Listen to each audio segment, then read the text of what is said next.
The United States Senate Foreign Relations Committee will come to order.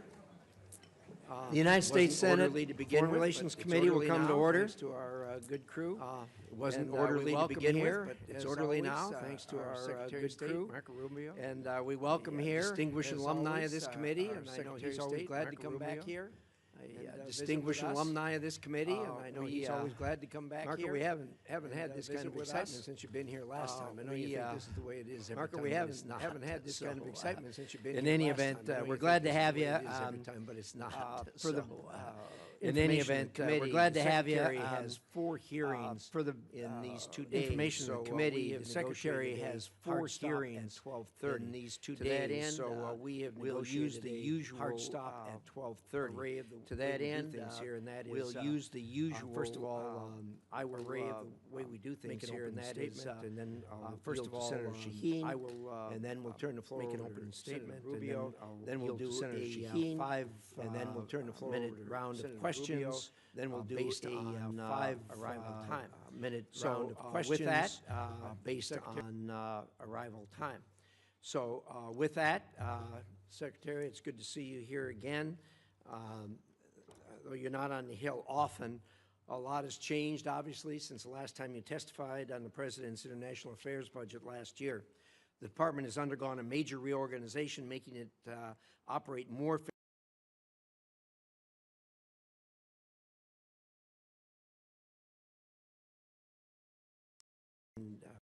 executed, I think, quite well.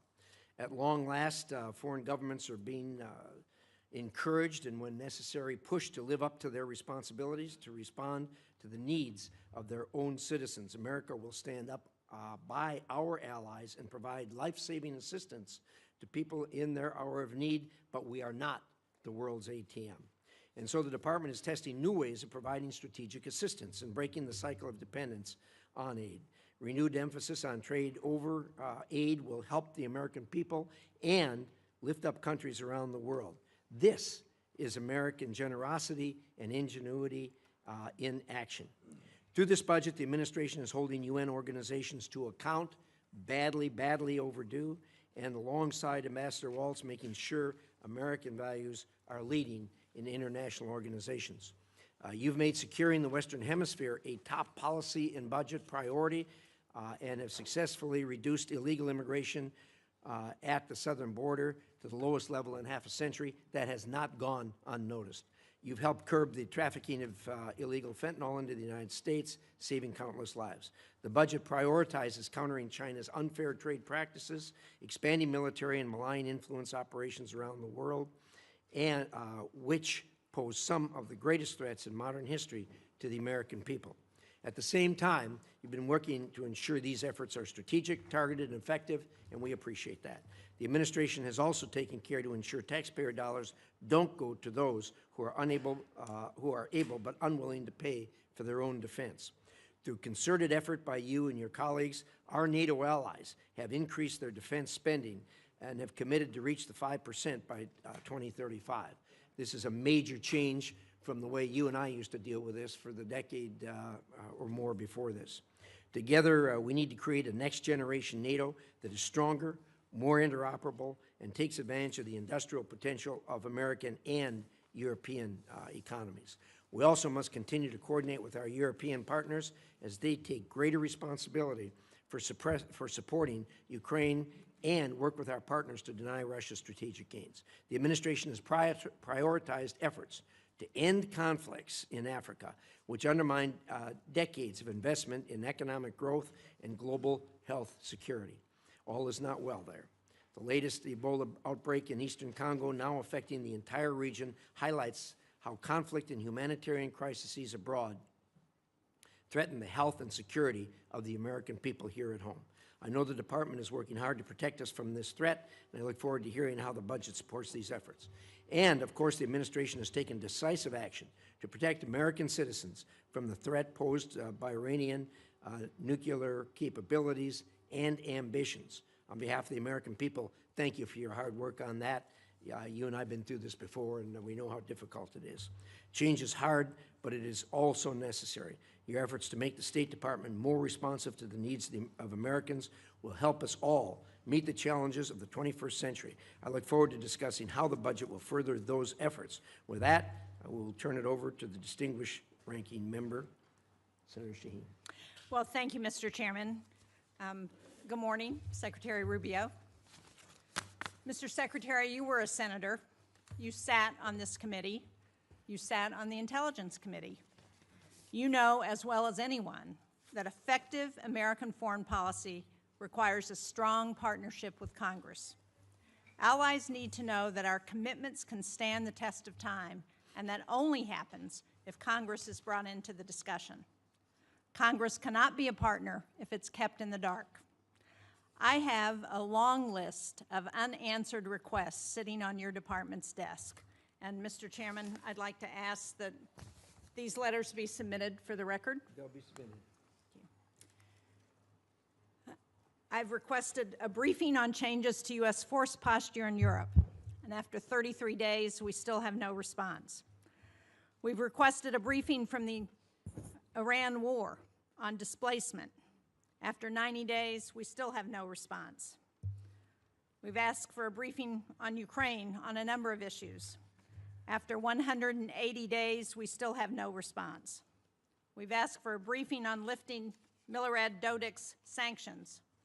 And after 225 days, we still have no response. We've asked for a briefing for the U.S. Agency for Global Media. No response after 344 days. The Romanian visa program termination. We've followed up 5 times over 435 days, and we've still gotten no response. In January, when you were before this committee, I asked if you would report to this committee once an audit system was in place to track Venezuelan oil revenues. You said, and I quote, "Oh, absolutely, yeah, we are still waiting." And when you do notify Congress, it's to inform us of decisions you have already made. That is not consultation, as you well know. That is not advice and consent. Congress has been clear on a bipartisan basis. We do not want to cede ground to China. Yet this administration is closing consulates and cutting funding in the Indo-Pacific. The same pattern extends to global health. USAID supported Ebola detection and prevention activities in DRC and Uganda for years.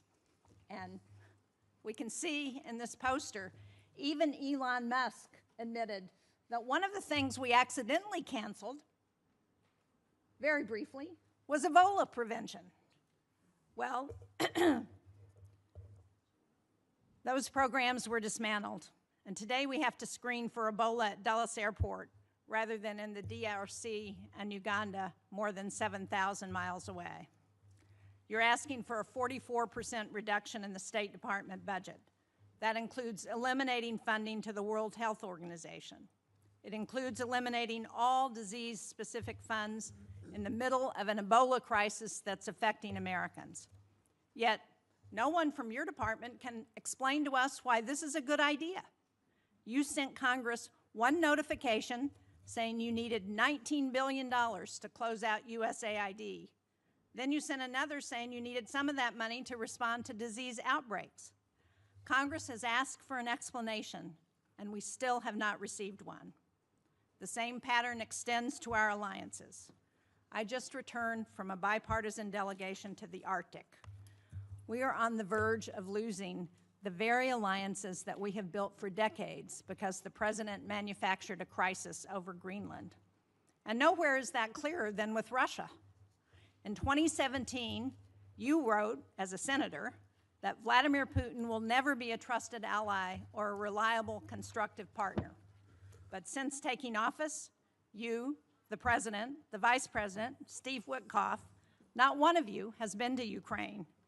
And yet, your envoys talk to Putin on a regular basis. The President has invited him, given him the red carpet treatment on American soil. But yet, you won't come up here and brief Congress on any of it. And decisions Congress has made on Russia have been systematically undermined. Congress passed support for Ukraine. The administration has slow-walked it. And instead of sanctioning Russia, the administration issued oil licenses that have sent billions to Moscow. Congress has asked what this approach has produced. Russia has conducted 5 times more drone strikes on Ukraine since 2024. More U.S. businesses are being directly targeted than at any point in this conflict. And Russia is providing targeting intelligence to help Iran hit our facilities and personnel in the Middle East, while we're helping them fund this war. When I talk to my constituents, they ask for economic relief at home, not regime change in Havana or Caracas or Tehran.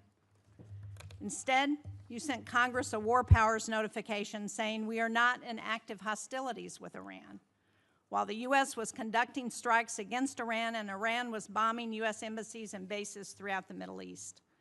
That was not consultation. It was an attempt to avoid answering to this committee and this Congress about this war. Congress has asked basic questions about the war. Why are roughly half of our Patriot interceptor stockpiles gone? Why does the Strait of Hormuz remain closed? Why is gas up $1.50? Why did 13 American service members lose their lives in this war? Congress deserves to know why, and Americans deserve to know why. Mr. Secretary, you would not have stood for this kind of stonewalling by the administration when you were a senator, and you certainly shouldn't stand for it as Secretary of State and National Security Advisor. Thank you, Mr. Chairman. Thank you, Senator. We'll now proceed to a round of 5-minute questions. I'm sorry. We'll try. Did you want to? We talked about that. Do you want one? We actually talked about that, but he thought that questioning might be easier. Why don't you go ahead? I have it in writing. You want me to read it? Give us your best shot. Okay. Well, thank you for having me here. There'll be a lot to talk about today, and I just want to remind everybody, you know, our foreign policy is one that's solely focused on the national interest of the United States of America, on the defense of our country, both its military defense and our security, but also our economic security and the vibrancy of our economy, our sovereignty, and our future. We believe that America should lead the world, and I believe that we are, and we'll have a very good story to tell about that. American leadership, however, should always be on behalf of the American interests. I say this because I think over a period of time in our foreign policy, we lost focus on that. The reality of it is that our foreign policy, first and foremost, must always be what is in the national interest of the United States of America. And determining the national interest oftentimes requires us to make pragmatic decisions. Sometimes in foreign policy, the choices are not between a good choice and a bad choice. It's between 2 less than ideal choices, and you're trying to figure out which one of these 2 choices is the one that is best for the United States and least harmful to our interests. And that plays out every single day. That said, we remain the world's sole global superpower, the most powerful country on earth. We have the largest economy. We have the most formidable and powerful military ever known to man, by the way. Our dollar remains the reserve currency of the world. Our language is used extensively throughout the world to transact all sorts of business and many of our engagements. But all of this means very little if that power is not used to protect the people who built it, the people who it is meant to protect. I also remind everybody the United States government is not a charity. We are not here to play social worker. We are here to win. We are here to win on behalf of the American people and on behalf of the national interest, to win for our country, to win for the people of America, to win for the things that are important for our future, and that's what we exist to do. The State Department exists to carry out the foreign policy of the United States, both in diplomacy and in aid, in a way that furthers the national interest and helps the American people. And it's guided every decision that's been made since January of 2025. I'll give you a perfect example in our own Western Hemisphere, an area that this committee and many of its members long argued, as I did, has long been neglected and not been paid attention to. We now have in this hemisphere a coalition of friendly countries, over a dozen, who have aligned to work on not just the issues of security that we all have in common, but also economic prosperity that go hand in hand. It's an amazing story that basically, other than Nicaragua, other than Cuba, obviously other than Venezuela, remains with some challenges, and of course Brazil, although they're in the midst of an election cycle, and to some extent the current government in Colombia as well, at least the president's been problematic. But generally speaking, it is now a region filled with American allies, American-friendly leaders, and an America-friendly direction. Now, obviously, we have to operationalize that into action after 20 years of neglect, in which China and other global powers have intruded in our Western Hemisphere to the detriment not just of American national interest, but to the detriment, in our view, of the people of those countries as well. So these are important achievements, and one that I'm very happy about. I'm also happy about the way we've transformed foreign aid. in any transition, there will be, bumps in the road, but largely speaking, if you think about how those programs that existed in the past were failing us, the old model had to be replaced. And the foreign assistance that remains is being brought under the strategic direction of the State Department. So we're not just providing money, we are also seeking outcomes. It's not just how much money you spend on a program, it's whether you're getting outcomes from it. But it's also being guided with our strategic view in mind. And that means that we are able to provide aid not just all over the world, but specifically targeted at those most in need and those places around the world most important to the national interest of the United States. That will remain our guiding principle. That's been our guiding principle in our reforms. So, we can get into a lot of these details in our questions. The bottom line is that all this and more is a reflection of this belief that I outlined at the outset, and that is that foreign policy cannot be separated from economic policy, from border policy, from energy policy, from any of these other spheres that are critical to our national interest. A country that cannot build ships or produce medicine or control immigration or access vital resources cannot defend its people, cannot defend its interests, and cannot defend its way of life. So our foreign policy continues to be reoriented around the real foundations of national strength. This budget is yet another step, I believe, in that direction. Obviously, the appropriators here will have a huge say on the outcome of what that budget ultimately looks like, as we don't anticipate that for the first time in modern history, Congress will just take up our budget and pass it. We think it'll go through some substantial reforms along the way, and we look forward to engaging you like we did last year to produce what we think is a very good spending bill at that time. So anyways, I look forward to your questions. At least that's what it says here. I'm not sure if I really look forward to your questions. I look forward to probably half your questions. Thank you. Thank you, Secretary Rubio. We will now do a round of questions, 5-minute questions based on order of attendance. And I'm going to start, and I'm going to say thank you for the work you've done with respect to Iran. All of us that have worked on this for years know how frustrating that is, how difficult it is to work with this regime who've sponsored terrorism, kidnapping, and killed thousands of Americans for the last 47 years. Thank you for doing something about it. I know you and the President are doing all you can to ensure this comes to a close sooner rather than later. I wonder if you could give us at least a brief update on where we are. Well, first let me remind everybody that while I've not been before this committee since, I believe, February, when we briefed on the Venezuela operation, I have appeared on multiple occasions here, both in my role as National Security Advisor and Secretary of State, in both all Senate briefings multiple times, Gang of 8 briefings, Gang of 16 briefings. So we've talked about this topic with some of you in those settings in the past that you've heard from us. Let me just lay the predicate here, okay? Iran's desire to build a nuclear weapon was going to be built, was going to be effectuated behind a conventional shield. They were going to build for themselves so many missiles, so many drones, so many conventional weapons, including a Navy, that at that point there's nothing you could do about it. What they tried to do is they were going to try to build a conventional shield and hide behind that conventional shield and basically say to the world, if you come and do anything about our nuclear program, we will overwhelm you with missiles, we will overwhelm you with drones, and we will overwhelm you with our Navy, and you will not win. You will not be able to do anything about it. They were seeking that point of immunity, which is why the President chose to act, to deny them that point of immunity. Operation Epic Fury, some of you didn't like it, some of you did, was highly successful in achieving its military objectives, which is dramatically reducing the defense industrial base of Iran. The ability to build these missiles and to build these drones, especially the missiles program, substantially degraded.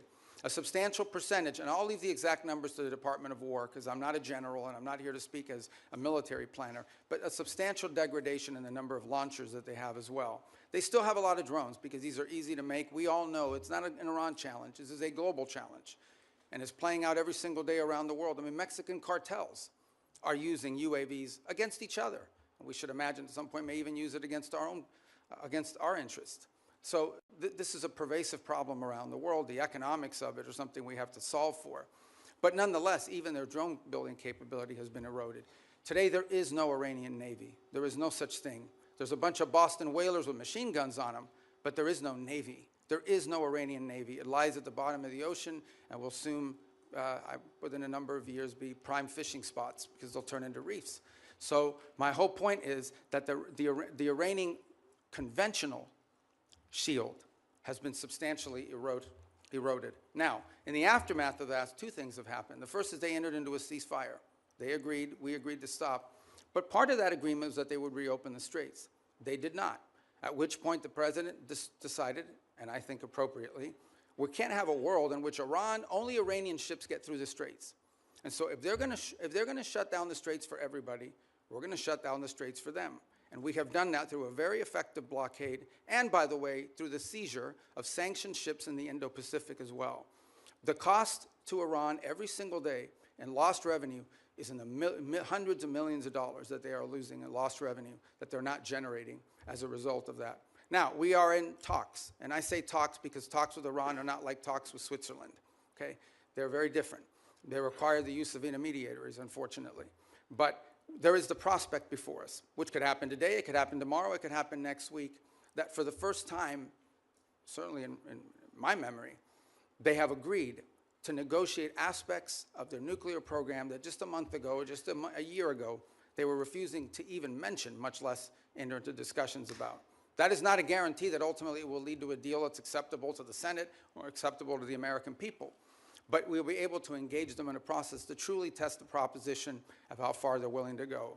Complicating that process, unfortunately, is their internal regime is somewhat fractured in the sense of it takes days to get responses from their system. We can go into more depth in your follow-up questions.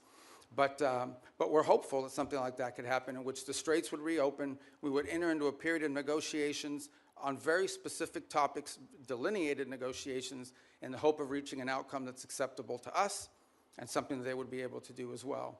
If it doesn't work out, then obviously we still have a problem with respect to their nuclear ambitions. But what they won't have is the conventional shield to hide behind any longer. Thank you, Secretary. I'm going to ask one more question. Hopefully this will shorten as we go around. There'll be more questions, obviously, on that topic. But I know you just got back from China not long ago. Could you give us a quick update on the state of U.S.-China relations? Yeah, look, I mean, China and the United States are the two largest economies in the world, the two most powerful militaries in the world. The Chinese government and the U.S. government have to speak. I mean, it's not a choice here.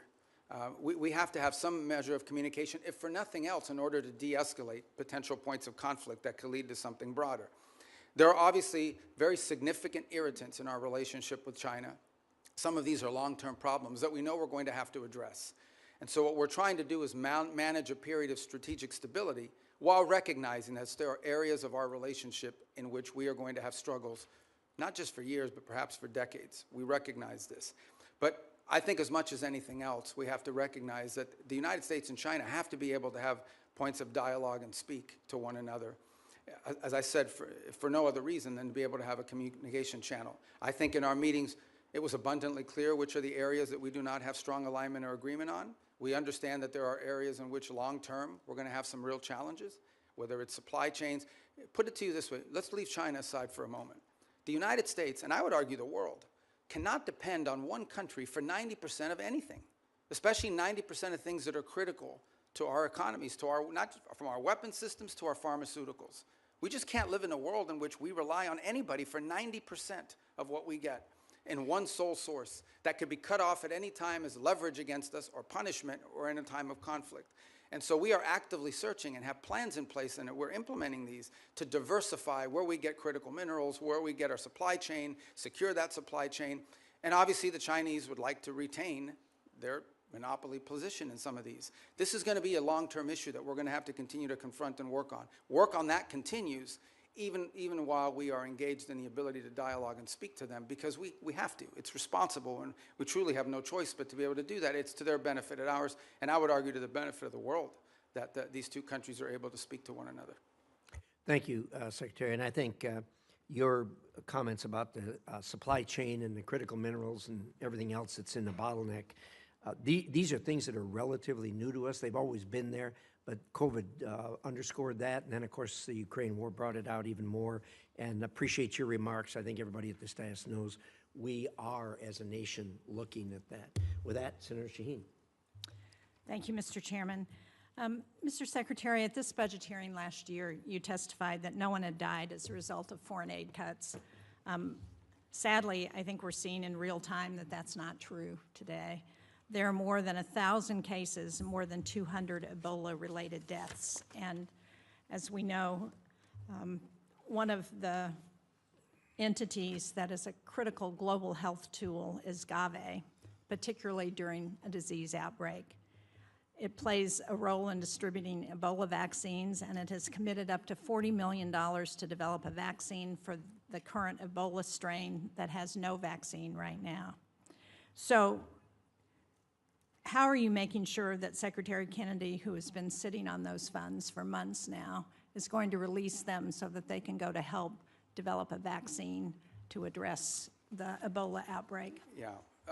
Well, a couple points on Gavi. I would say that the President had asked that we allow Secretary Kennedy to play a leading role on the Gavi decision because of his strongly held views with regards to vaccine safety, and he wanted them to conduct some reforms.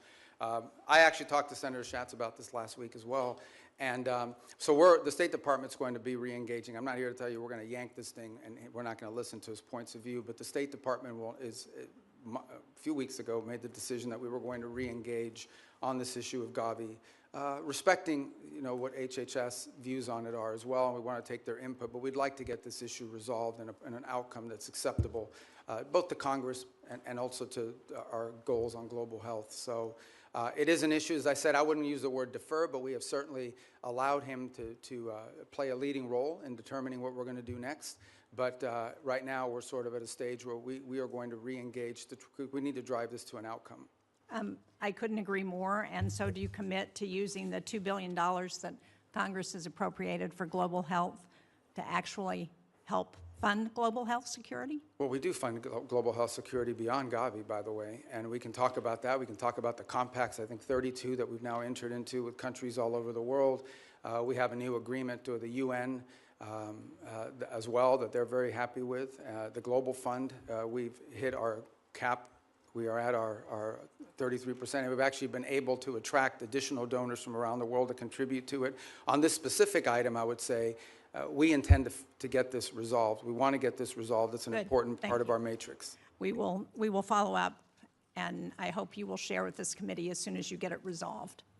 I want to go to Russian oil sanctions and general licenses, because President Trump gave Russia a lifeline, allowing it to sell oil globally through licenses issued by the Treasury Department. While I think the administration should have known that the Iran war would make Russian oil more desirable, they decided to remove the stigma on that oil and give an extra windfall of cash to Putin. So can you let us know whether you believe or whether you will support extending those licenses, when it comes back up mid-June? Yeah, a couple points. First of all, the two things have happened. One is actually the U.S. production and U.S. playing a role in the global energy supply has increased. I think we had our largest amount of exports from the United States we've ever seen. So we've also benefited from this, and our energy dominance has really come into play.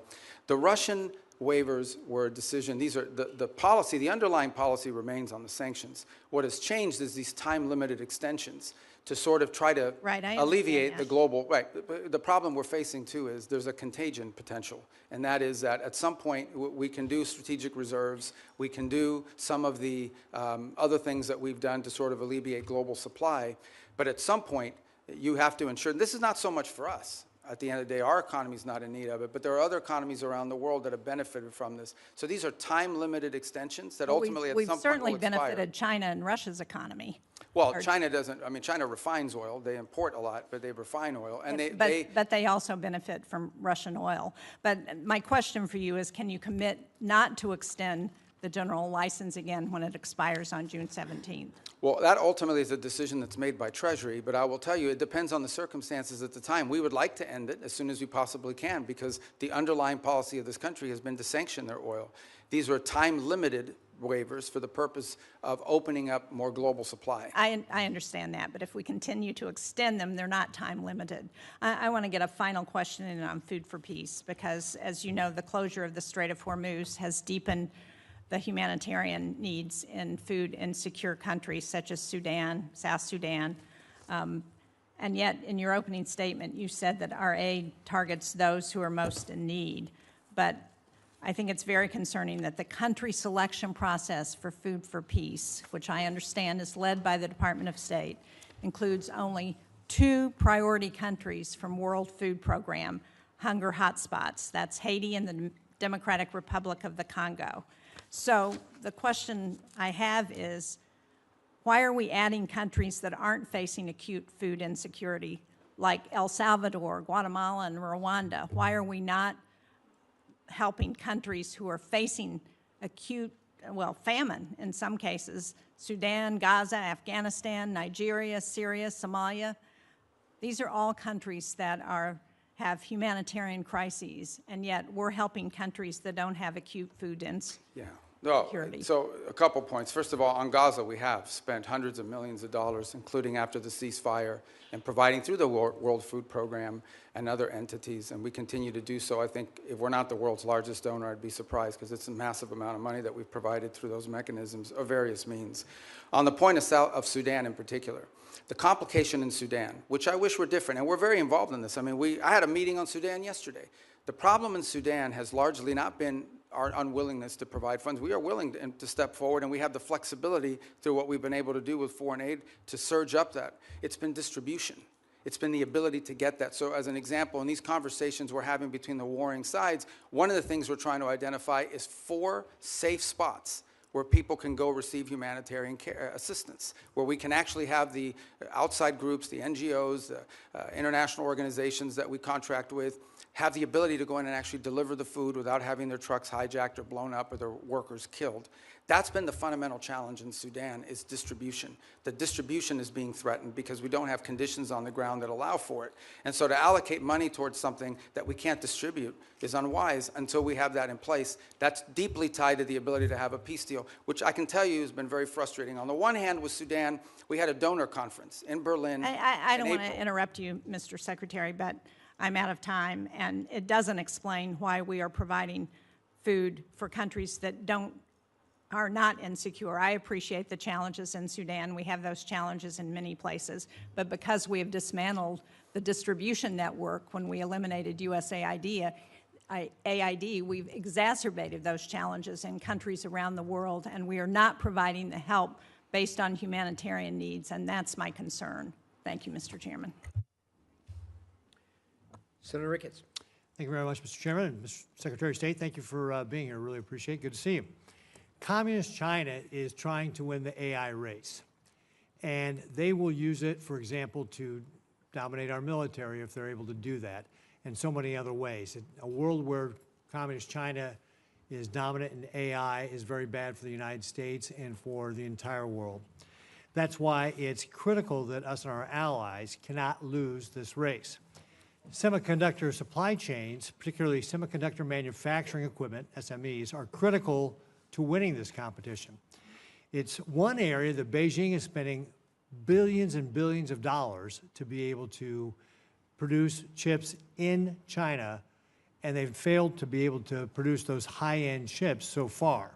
President Trump understands this better than anyone because the Trump administration was the first to utilize export controls on SMEs to slow down Communist China's advanced chip-making industry. Since that time, key allies and partners have also imposed controls on SMEs to China. However, their controls have not been as restrictive as U.S. controls, and this has allowed certain foreign countries to backfill the Chinese market with critical dual-use tools. Secretary Rubio, do you agree that export controls on SMEs are critical to maintaining our technological advantage over Communist China? It is. It's actually where it's most critical is in the high end. The areas, that are not legacy, that are broader than, and that allow for that.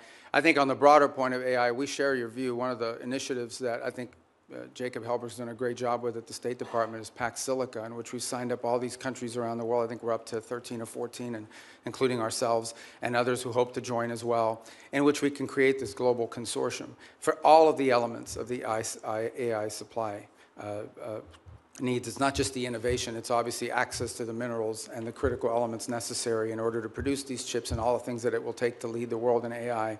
I think it is safe to say the United States right now is a global leader on AI.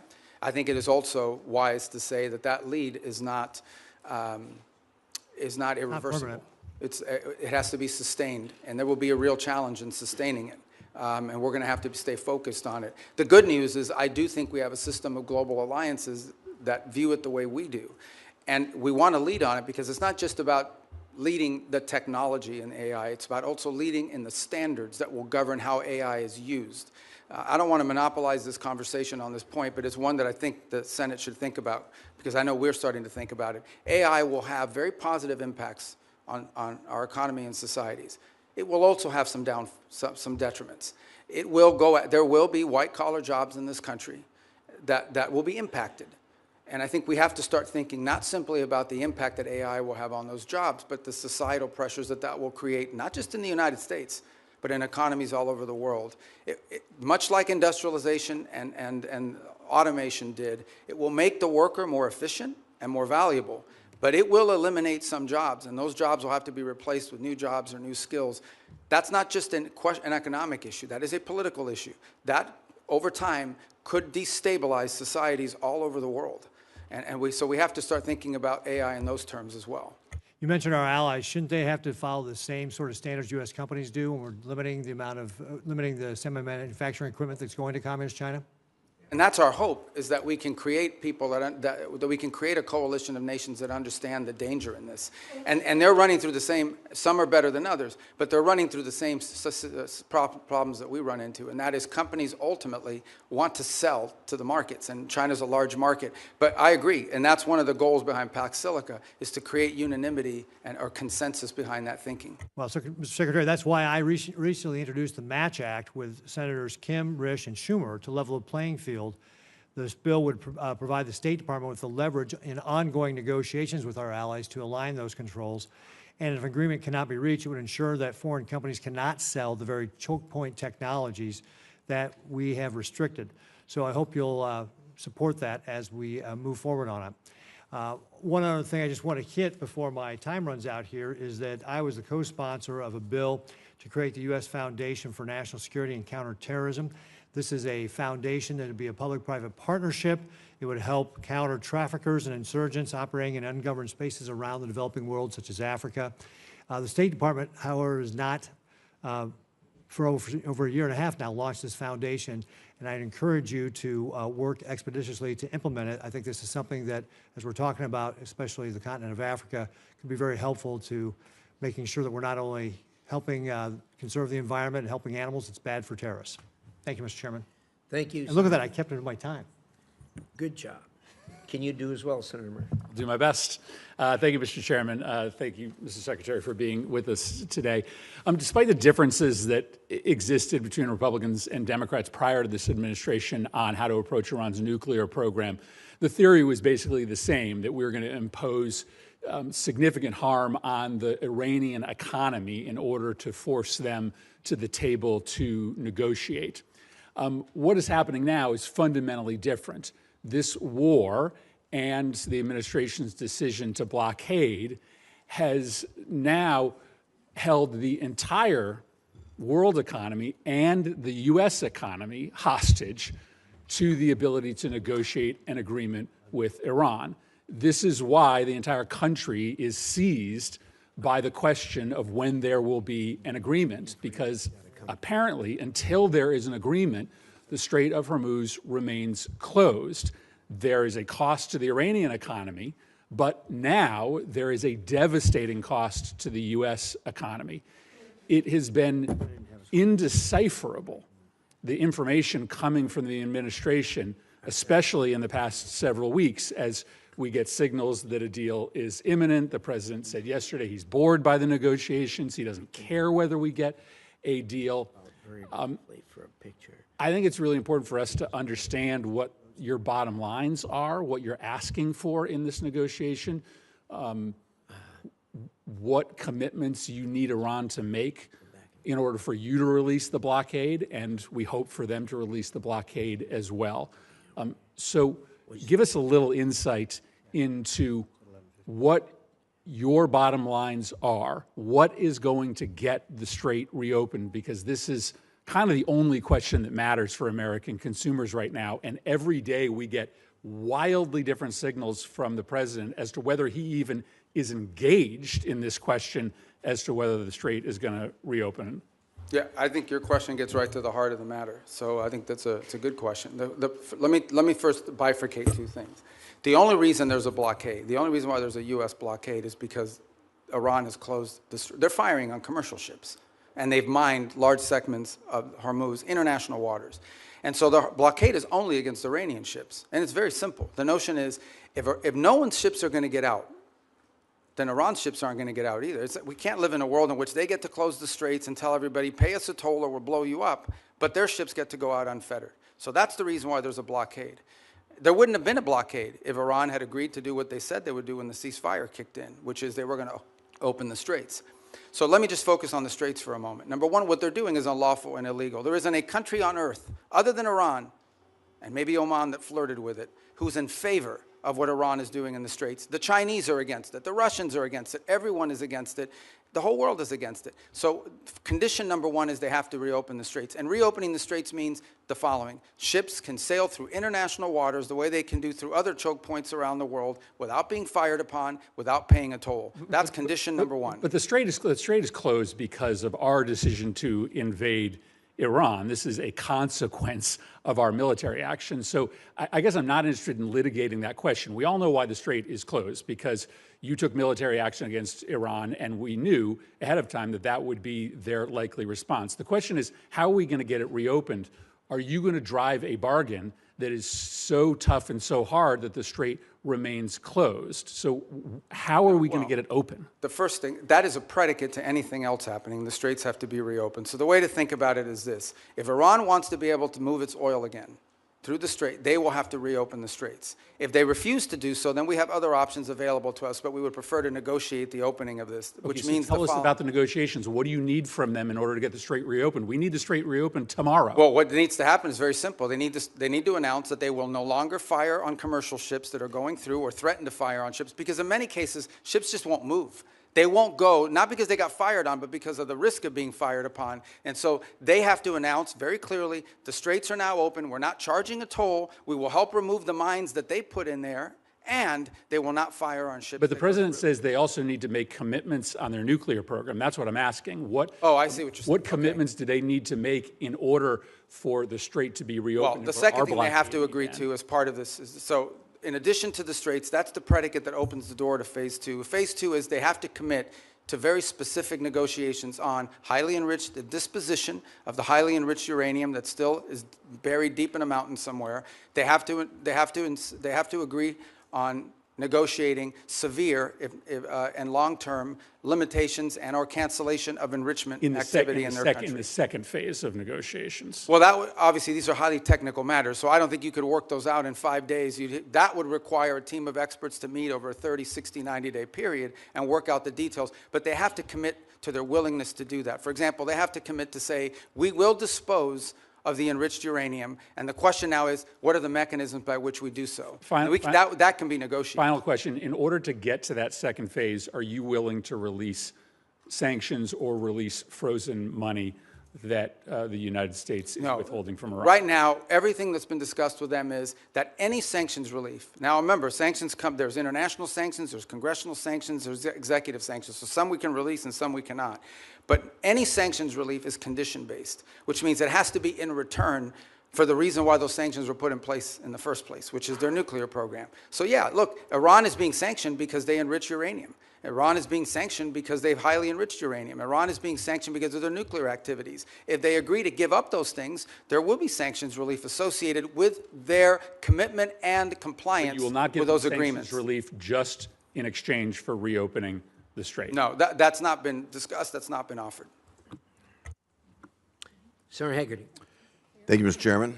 And Secretary Rubio, it's good to see you here. I want to commend you and the administration for actually implementing a foreign policy that advances America's interests. Thank you.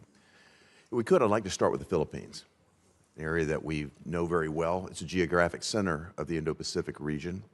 It's an area that is along critical sea lanes where a tremendous amount of world trade and energy commerce actually move. A strong alliance with the Philippines clearly is in U.S. national security interest. It leads and supports our freedom of navigation. It also helps us deliver regional stability along the South China Sea, a very critical area, particularly in the face of a very aggressive posture that the Chinese have adopted. I want to recognize my colleague, Senator Kaine, who's worked with me to put in place the Philippines Enhanced Resilience Act. That's $500 million of FMF grants. It's $1 billion of loan and loan guarantees per year to strengthen the Philippines and the United States alliance to make us more interoperable and more capable.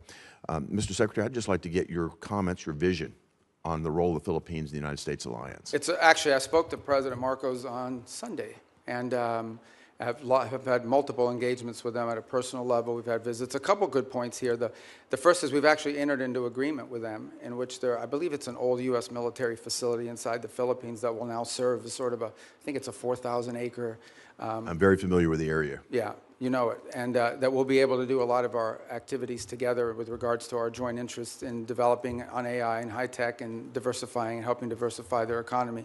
The second is to continue with our defense commitments that we've made to them and the ability to interoperate joint exercises, which we've done now multiple times over the last year. Obviously, we're very concerned with Scarborough. We've seen in recent days, and we've demarched and made a very clear note.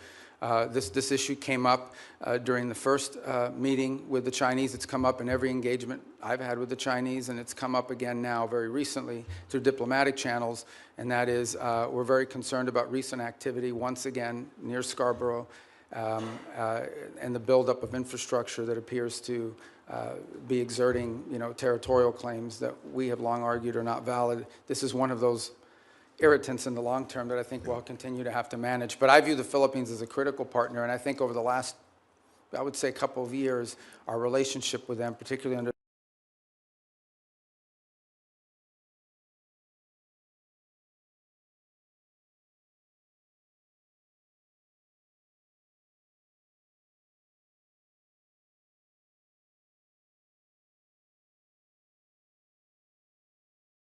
economic ties, and of course, that has, as you mentioned earlier, tremendous national Yeah, security. can I just add one point? There is, some desire during their chairmanship this year of ASEAN to reach a sort of code of conduct understanding in the Indo-Pacific. And while I understand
by the government, then the Mexican government came back in arrears, by the way, retroactively tried to justify this taking as some sort of environmental move.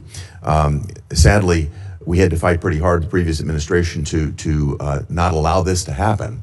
And I think it's going to take more bipartisan effort, certainly you'll have it from here in Congress, to push back on any government's effort to try to confiscate American corporate property. What that will do is have the effect of minimizing or basically reducing the incentive or de-incentivizing our foreign investment in other countries, which again, I think hurts the mission that you're on. I'd love to get your perspective on how the State Department will stand up for American investments overseas. we do every day, and in fact, one of the great benefits of our reorganization is that it has empowered the regional bureaus. You used to have a set-aside economic bureaus that would do these things separately from the missions in the field, and having been a former ambassador, perhaps you experienced that. We've now empowered the regional bureaus, and through it, by extension, the embassies, to play a leading role in economic diplomacy. And so I would argue that virtually every engagement I have with a foreign leader involves some economic component to it. And I would say if you talk to our chargés and our ambassadors around the world, I would say more than 50% of their engagements now have to do with economic matters, and they involve one of two things. Either A, finding creative opportunities. In essence, the host country will say to them, we have these areas, these industries of investment. And the embassies will take an active role working with the Bureau to identify American companies who could potentially go down there and see if there's an opportunity for them. And the second is what you just pointed to, and that is protecting existing American investments. Because the point we make with everyone we interact with is, you can't ask for American investment into your countries when you have a history of expropriating, of takings, and in some cases, it's a local official that's trying to extort an American business and say, hey, I'm the sheriff, or I'm the local police officer. If you don't pay us, your workers won't show up to work tomorrow. We have problems like that as well around the world that involve the local level, and it's become a leading part of our diplomacy. And it's happening at the embassy level, which is where I think it really needs to be led. That's where your field generals are, and I applaud the sea change, and you know you've got support on a bipartisan basis here in the Congress to move this forward. Thank you, Mr. Secretary. Thank you, Senator Haggerty. Senator Kane. Thank you, Mr. Chair, and thanks to Senator Haggerty for mentioning our work together in Philippines and Mexico. Mr. Secretary, you won't be surprised that I'm going to ask you about the Western Hemisphere. You and I traded the gavel and the ranking on the Western Hemisphere Subcommittee when you were on this committee, and that was good, productive work. I want to ask you about Operation Southern Spear, the operation to strike boats in the Pacific and the Caribbean that dozens of operations have now killed more than 200 people. Have you been involved as Secretary of State or National Security Advisor in discussion about the targeting criteria that are used to decide which boats we should strike? No, but not because I've avoided it, but because those are largely legal decisions, right? So but if you haven't been involved in discussion as the National Security Advisor, are you aware of what the targeting criteria are? Yeah, I mean, they go through so every strike has a legal officer on the deck that has to make a determination about whether the call is legal or not. And this is done by the Department of War, the way it's been done in other theaters around the world. Here's what I want to ask you about. So you're generally aware of the targeting criteria. I'm not allowed. I know what the targeting criteria are because of briefings I've had in this committee and the Armed Services Committee. It's all been classified. And I'm not allowed to discuss the targeting criteria because they've only been shared and classified. But I don't think I'm prohibited from describing things that aren't targeting criteria. So I'll give you an obvious example. Everyone on the boat is right-handed. That's not a targeting criteria. It would be ridiculous. Everyone on the boat is what? Everybody on the boat is right-handed. That's not a targeting criteria. It's obviously not a targeting criteria.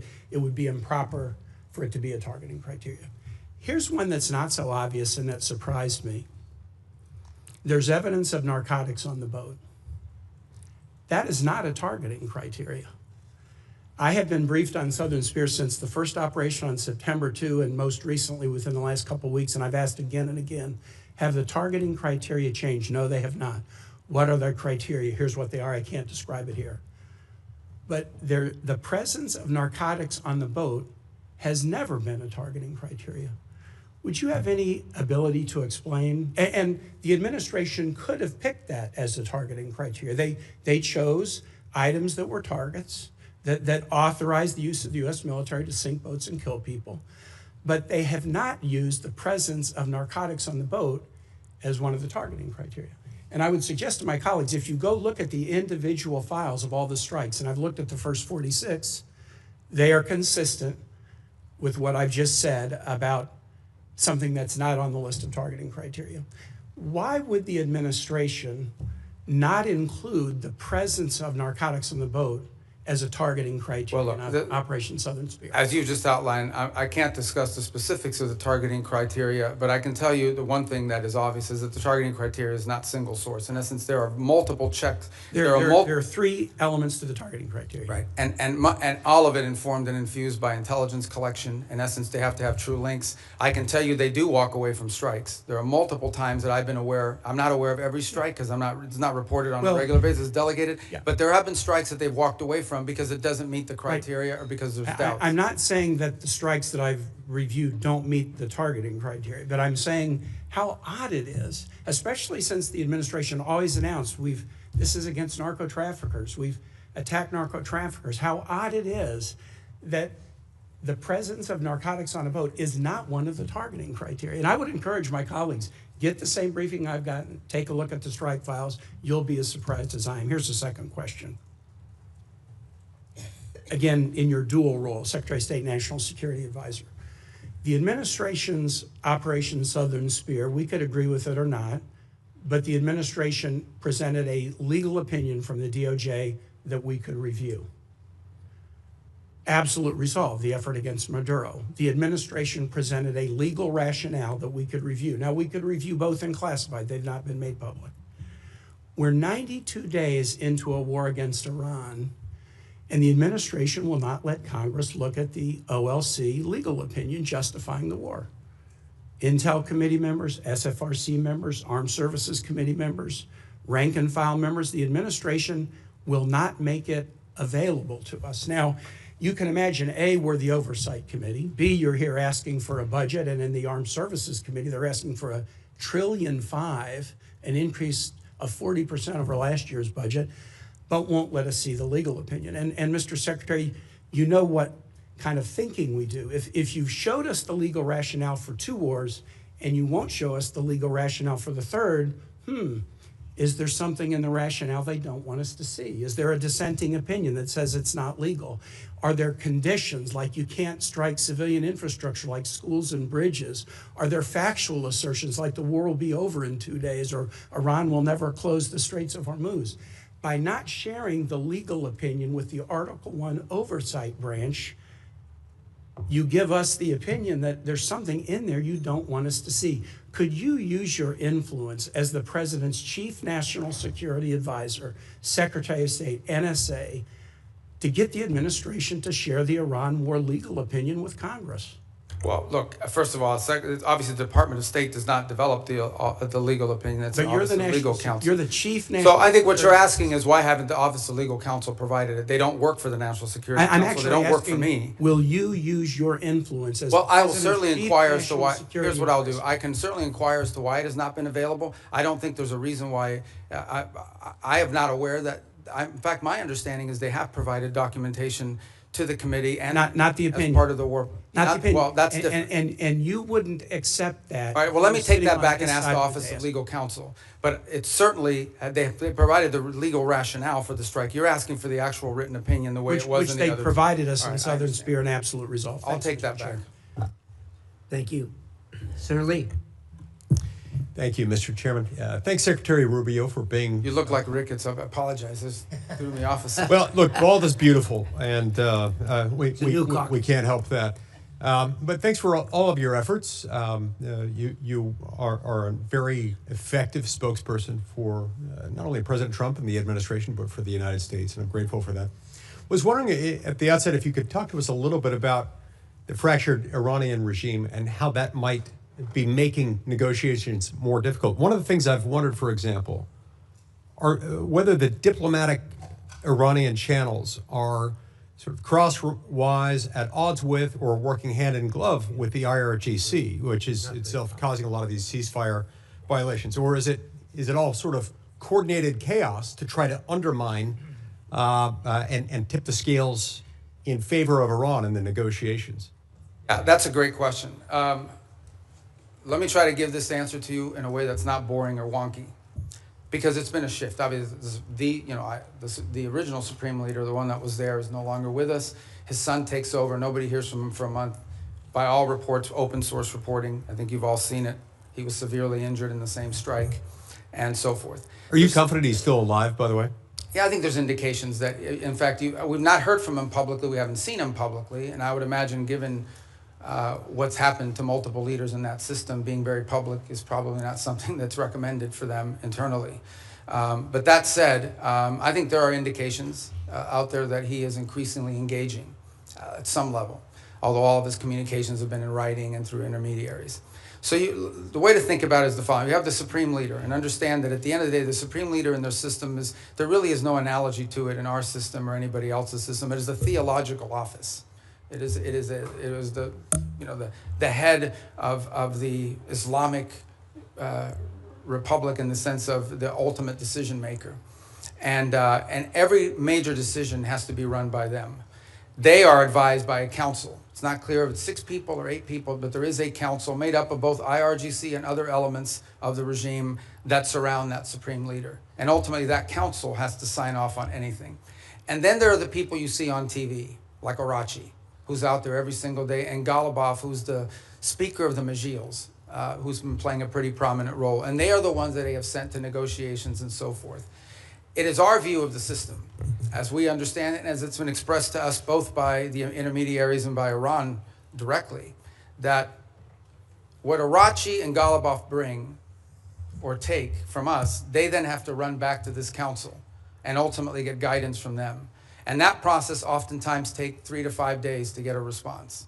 Now, some of it is logistical. They're operating probably using couriers and things of this nature. Part of it is internal fissures on exactly what they should agree to or not agree to.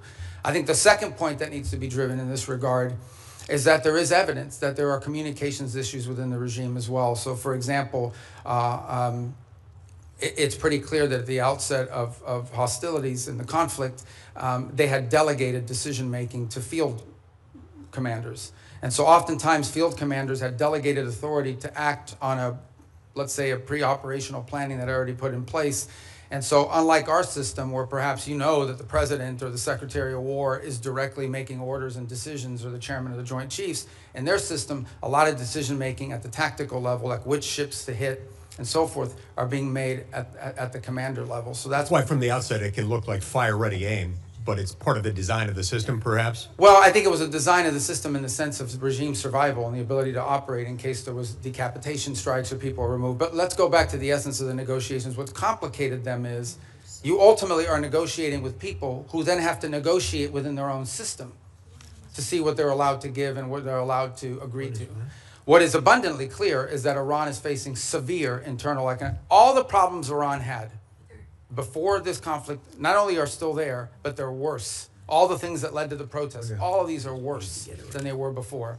And I think there's definitely elements within that regime that understand it. And then there are other elements of it that are more immune to it and perhaps more resistant to making agreements. And so what we are working through is in many cases, is delays in getting the responses to people. And this is why you see reporting about there might be a deal in the next few days, because internally it takes time to get responses from them, sometimes upward to 5 or 6 days. Undoubtedly, they're using that to their advantage, sort of like the car dealer where the salesman has to go talk to his manager and make you wait and think about it for a while. Even more complicated than that. Even more complicated than that. One more question. I think we could benefit from hearing from you about the need to zero out funding for a couple of entities, including the National Endowment for Democracy and USADF. Can you tell us about that?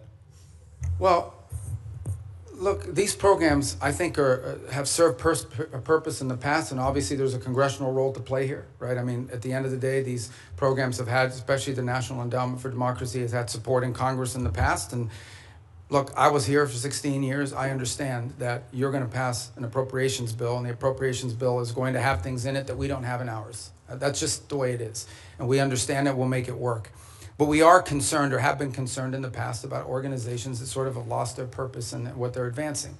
And at the end of the day, look, we have a lot of resources. The United States is the richest country in the world. We have the largest government budget in the world, but we don't have unlimited resources. We still have to be able to strategically spend our money. And the State Department, you know, when I took over, a lot of people are like, oh, that's a mess. State Department's not that big.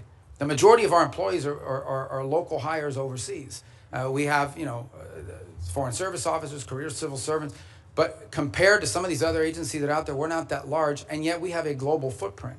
We're really, other than the department, I would say beyond the Department of War, we're the only ones that are present almost everywhere on the planet. So we have limited resources, and we have to be able to allocate those resources in ways that are driven by the core mission of advancing our national security. And oftentimes that will mean that things we have paid for in the past, we can't continue to fund. Because there are other things. It might be good, but there might be something else that's more important and even better. Other cases, we may still spend money on a purpose, but we want to be driven not just by, we don't want to be judged just by how much money we're spending on something. We also want outcomes for it. We want to show outcomes. That's been the goal behind these MOUs, these compacts with the 32 countries that we've entered into in a week plan, is we're not just trying to solve the disease problem this year. We're trying to build the local capacity so that 5 years from now, they won't need aid anymore because their local systems can handle it.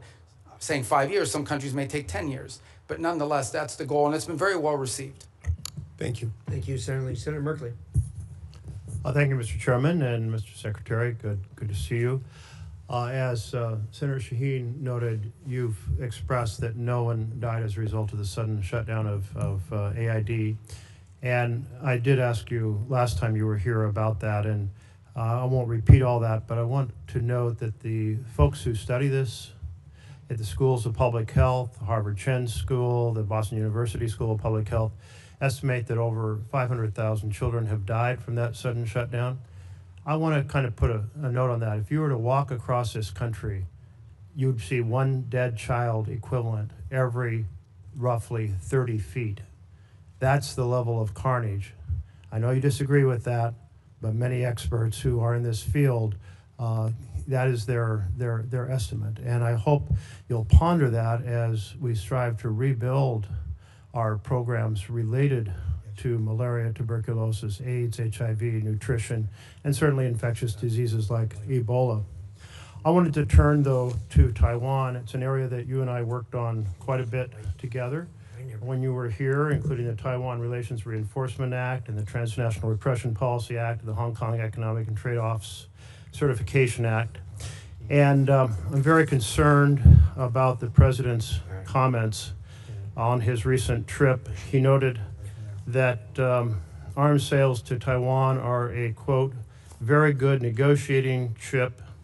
And when he was asked about how much he talked about arms sales with China, he said, we discussed arms sales, quote, in great detail. The 6 assurances included that arms sales to Taiwan would never be a negotiating chip.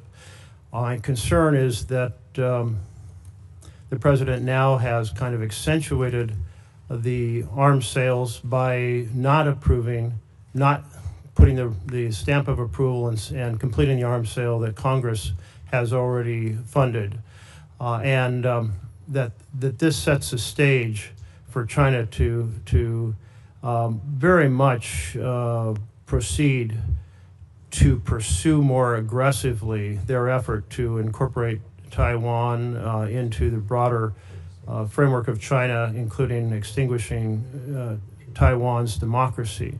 So I'd just like to hear your thoughts. Hopefully there's a path here that will re-accentuate our support for Taiwan's democracy.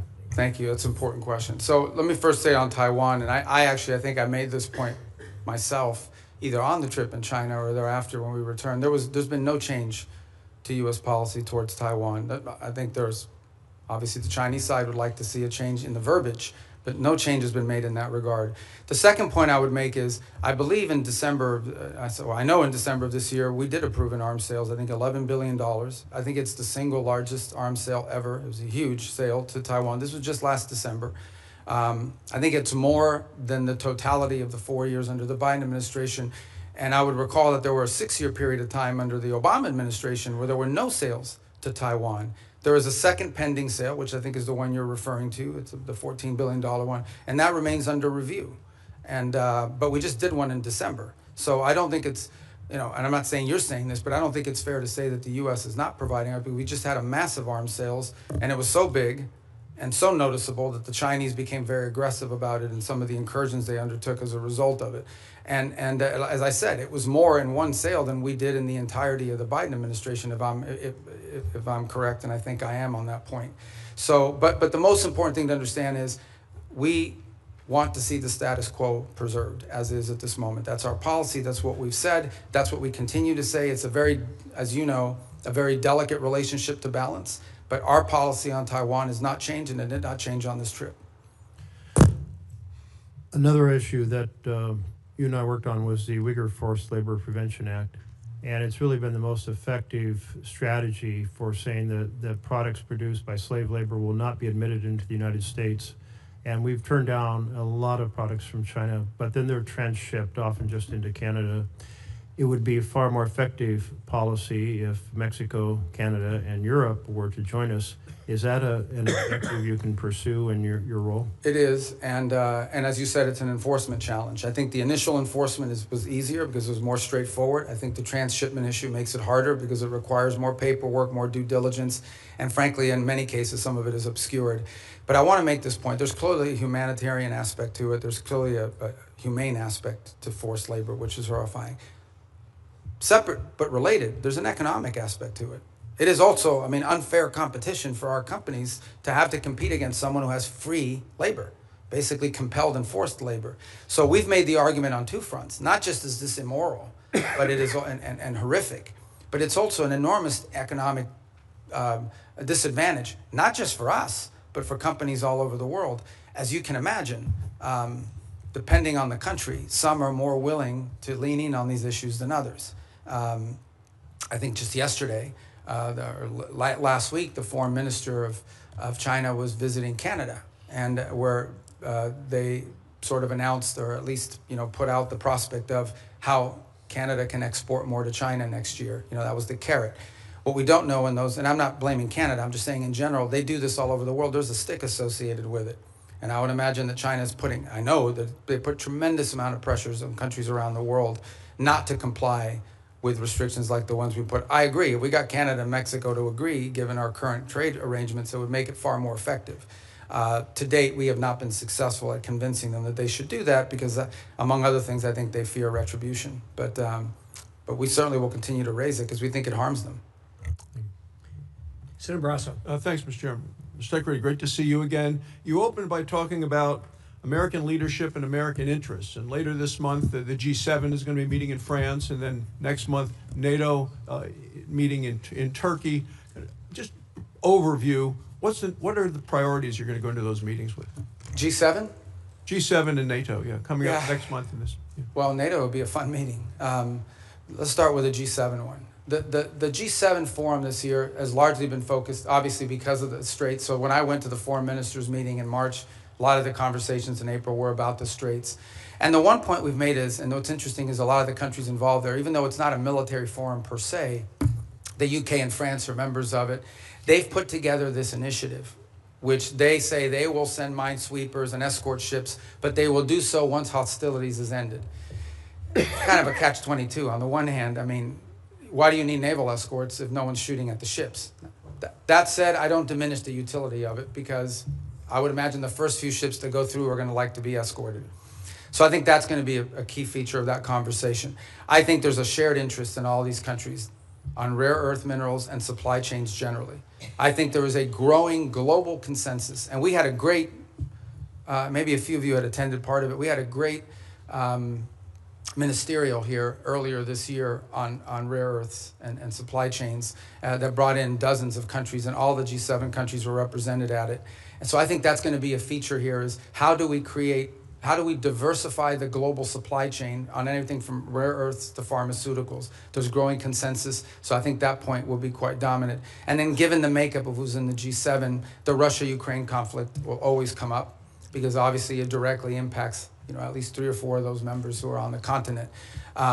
So we will also, and I don't recall exactly who the French have invited, but in addition to the G7, they'll always invite 2 or 3 other countries to attend.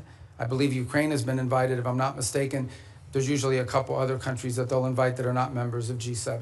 But I think those issues will dominate depending on where we are with the Straits, and then clearly the critical minerals and supply chains has been a key focus of G7 actions. The last point is, I think there's been an interest and I think Canada deserves credit for this. The Canadians have really taken a lead, and we've been very supportive of this, in highlighting places like Haiti. And as a result of these G7 meetings, we've actually had a number of countries in the G7, including Japan, step up and contribute to the effort there. And the reason I mentioned NATO, there's an article in The Hill, and Mr. Chairman, I ask unanimous consent that we put this in the record. It says Sweden is now America's most valuable tech ally. You're talking about working together with other countries. It goes on to say, this was just last week, Sweden joined NATO. They've now signed the bilateral defense cooperation agreement. They said in March, Sweden became the first European Union member state to sign the Pax Silica Declaration, Washington's flagship initiative to secure global AI and semiconductor supply chains, and now the technology prosperity deal. I want to know how you've accomplished so much, and is this a model for U.S. relationships going forward with NATO? Yeah, the interesting thing about Sweden is because they, and Finland to the equal extent, is because they were not members of NATO for many, many years, they had a self-sufficiency in their defenses. And so now that they've joined, they've actually added to the equation. I'm not here to beat up on any specific country, but generally speaking, the countries you added to NATO were countries that needed from NATO. Sweden and Finland have actually contributed because they brought their own defense industry, their own advanced technologies. So they've been a great partner. They've been an extraordinary partner. We were just there because we had the NATO foreign ministers meeting in Sweden, and it was phenomenal. And I think that Sweden is a great ally and a country that we're continuing to find a lot of synergy and cooperation with especially on the field of technology, but also on defense. I mean, they have their own defense industrial base, which is an impressive defense industrial base. I wish every country in NATO had what they have, but I understand why Sweden has it.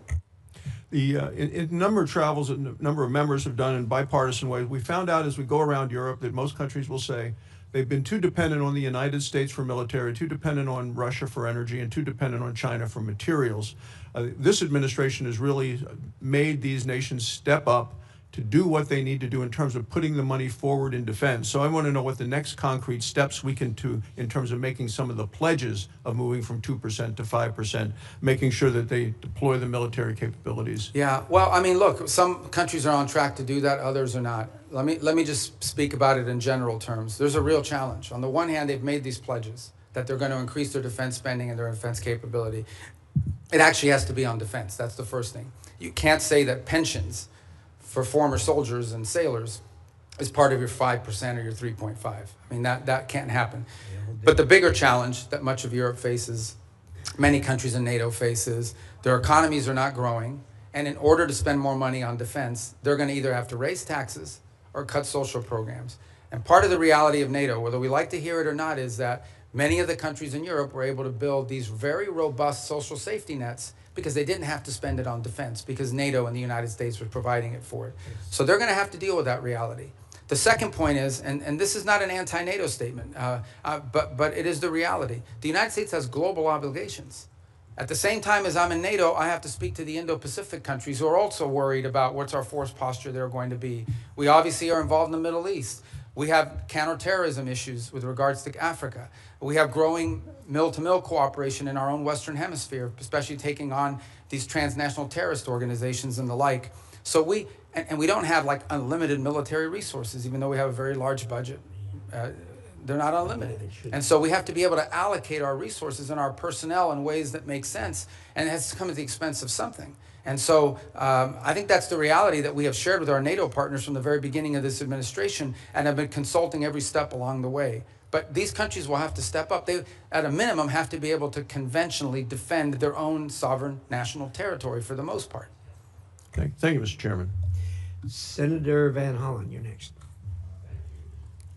Chairman, and welcome, Mr. Secretary. This is your first public hearing since President Trump and Israeli Prime Minister Netanyahu launched an illegal war against Iran. Netanyahu said he's been waiting 40 years to do this. Turns out he finally found a president who was both stupid and reckless enough to join him. The war has killed 14 American service members, wounded hundreds more, and killed thousands of civilians. It's driving up the price of gas, food, and much more. Trump obviously doesn't care. He called high gas prices peanuts and said, "I don't think about Americans' financial situation." That's from the President of the United States. And all for what? The President told us 91 days ago that we had, quote, won the war in Iran. Last year, he told the country Iran's key enrichment facilities had been completely and totally obliterated. Was that false? Let's face it, Mr. Secretary, the Trump foreign policy has become a dumpster fire. This is the same president who's more interested in flattering Vladimir Putin than in protecting Ukrainian sovereignty. The president who lifted restrictions on the transfer of sophisticated U.S. chips to China, but came back from his trip there with nothing but ballroom envy. He tweeted about that the other day. This is the president who brought on Elon Musk to take a chainsaw to AID, which has enabled the current Ebola outbreak in the DRC. We've also witnessed corrupt crypto deals with the UAE royal family that have enriched the Trump family at the expense of our national security. We've seen an administration engage in extrajudicial killings in the Caribbean, hijack Venezuelan oil, threaten to invade Greenland, and weaken the NATO alliance. Here at home, a Reagan-appointed judge said that you and former Secretary Noem abused your powers when you locked up and still seek to deport students for protesting the destruction of Gaza. The Reagan-appointed judge said you did that, quote, primarily on account of their First Amendment-protected political speech. Speaking of Gaza, the so-called Board of Peace seems to have run around. Meanwhile, while Senator Rubio once proclaimed that the U.S. must, quote, work to ensure that refugees who flee war, torture, and persecution are provided safe environments to live and thrive in. Now, as Secretary of State in this administration, you have capped refugees at a record low of 17,500, and white South Africans, Afrikaners, have comprised roughly 99% of those slots, Mr. Secretary, a race-based refugee system. At the same time, the president's preventing Cuban political refugees from entering the United States, even as you've imposed a near oil blockade on that repressive regime. The stated goal is to change the government there, but the only real change is humanitarian crisis inflicted on millions of people, not members of the regime. And in that regard, Mr. Secretary, I have a question for you regarding the designation of Cuba as a state sponsor of terrorism. On the very first week, at least, of this administration, the administration reinstated that. And in a recent January 26 EO, you made statements suggesting connections to Hezbollah and Hamas. The previous administration did a thorough review with the intelligence community and concluded that there was no evidence that Cuba was engaged in ongoing state sponsor of terrorism. Did you find new evidence to support that conclusion? Well, first of all, let me just say that's your question, but you made this long statement of which I disagree with most of it. We won't have time to address every point that you made. So let's stick to Cuba specific, because that's the question that you asked. Cuba has sponsored terrorism, and it's been supported groups. For example, virtually every left-wing, radical, violent terrorist group in the Western Hemisphere has at some point relied on support from Cuba. The ELN, the FARC dissidents, including them, have been involved there. We also know, for example, that Cuba continues to host a pretty substantial collection intelligence sites on behalf of the Chinese and the Russians. But you look at the region and you look at all of these leftist Marxist terrorist organizations, all of them, in many cases, Mr. got Secretary, their money if I from the can move on. Cubans. I noticed you did not answer my question, because my question specifically related to whether there was new evidence to support that conclusion. I can just tell you. Why would I need new evidence? Because you're claiming that they're a state-sponsored terrorism, suggesting they're ongoingly involved in that. My final question to you, Mr. Secretary, relates to the Al-Aqsa Mosque complex. There have been reports that the United States is working with Israel to take away the Kingdom of Jordan's custodianship over the Al-Aqsa Mosque complex in East Jerusalem. Can you confirm today that there's no... I'm not even aware of those reports. There are reports, so I was hoping you could confirm. Is that like a media report, or? There have been several media reports. Ah, well, you know the media is always accurate. No, they're not, and that's why I'm getting... Yeah, no, I've never even heard So that. if That's you the could first time I even hear anybody discuss that. All right, well, I'm glad to hear that, Mr. But we have a great relationship with Jordan, you know, and we're very helpful. So I've just never heard that before. You should, I don't know what article you're referring to, just give it to me, I'll look at it. I'm happy to. Is it a credible website? or? I'm glad to hear you say, Mr. Secretary, there's no truth. I've never heard that discussed by Thank you. anybody. You're up next. Oops, I'm sorry. Senator Deans was here earlier. I apologize, Senator. Senator Deans. Chairman, thank you. Ranking Member Shaheen, good to see you as well. One of the underreported successes for your diplomacy and this administration is what's happened to the peace agreement, a landmark agreement between Armenia and Azerbaijan. I know, Mr. Secretary, you just were in the region most recently. A major step forward for a region long beset by conflict, nearly 40 years of a hot war. And through your leadership and President Trump's leadership, you've brought true peace to an area of the world sandwiched in between Russia and Iran. It was creative thinking that led to the establishment of the Trump route for international peace and prosperity as a solution to some of the stickier issues in that negotiation. The program promises to be a boon, not only for Armenia and Azerbaijan, but also many neighboring countries. As Brzezinski once said, talking on the global chessboard, his book, that Central Asia is the wine bottle and Azerbaijan's the cork. You uncork the wine bottle, suddenly you've got oil and gas and critical minerals flowing back towards the West instead of to Russia, to China, and to Iran. Mr. Secretary, can you tell us a little bit about how you plan to implement the TRIP framework agreements and deliver major economic benefit to both the United States in a very historically troubled region? Thanks. Actually, as you said, I was there last week. What was it, Tuesday maybe? We signed the trip agreement between the U.S. and Armenia, and this is, you described it as a corridor, which I know it's the anchor of a peace agreement with Armenia and Azerbaijan, and that's critical, but it's much more than just the anchor of a peace agreement. It really has the opportunity to revolutionize Armenia's strategic location and become a central hub for trade in the region.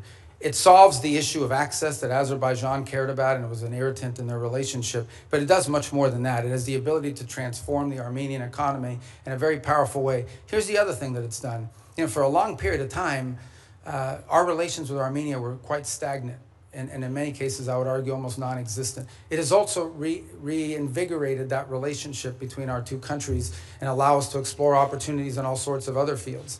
So we're involved in that very heavily now. We literally just signed the agreement, and it will allow us to drive and hopefully incentivize U.S. private sector investment in this corridor to the benefit of American companies and American interests, but also to the benefit of Armenia, Azerbaijan, and other regional countries. I would also argue, by the way, and just to point out, and I don't mean this again, I think this is pretty well understood in the open source reporting, the Russians are less than happy about our engagement there. I think there's evidence that they would like the current president to lose his election as a result of this growing relationship with the United States. To be clear, we're not there to infringe on Armenian sovereignty. We're not asking them not to be friends with other countries. We just want to be able to have a relationship with them that's built not just on peace. Peace is important, but that's just the beginning. It's the economic opportunities that it provides. There are American companies and American workers that will benefit from it, but the Armenian people will be the ultimate beneficiaries of this corridor opening. Just remarkable, and we were there together, in fact, last August at the White House when President Aliyev of Azerbaijan, Prime Minister Pashinyan of Armenia came to sign that agreement with President Trump's leadership. To think a Shiite Muslim country, Azerbaijan, and Armenia, one of the oldest Christian countries in the world, came together to sign a peace agreement was truly a breakthrough. And so it's an underreported story, in my opinion, Mr. Secretary. I think we need to get the story out. This is a critical geopolitical problem that has been definitely remedied by the leadership of this administration. Yeah, I mean, the key, Senator Daines, is going to be execution. Like, you can sign an agreement, you can have the things in place. We now have to make sure we are focused on driving it and ensuring that to the extent American companies can contribute to the infrastructure, to the railway, to the highway, to everything that needs to happen in order for that corridor to open. And then the spin-off effect of it as well. We don't need to dominate it. We're not asking for an American monopoly economic, but we do want our companies to get a fair shake in there. And by the way, partnering with Armenian companies in many cases, so it becomes mutually beneficial. Secretary, before my time runs out, I want to bring up one very important final point. As you well know, I've been spending a lot of time over the past few years working with our friends in Central Asia, across the Caspian there, with the 5 Central Asian countries. Things are progressing well thanks to your engagement and encouragement and President Trump's. And we're seeing a lot of fruit from last year's C5+1 summit that was right here in Washington.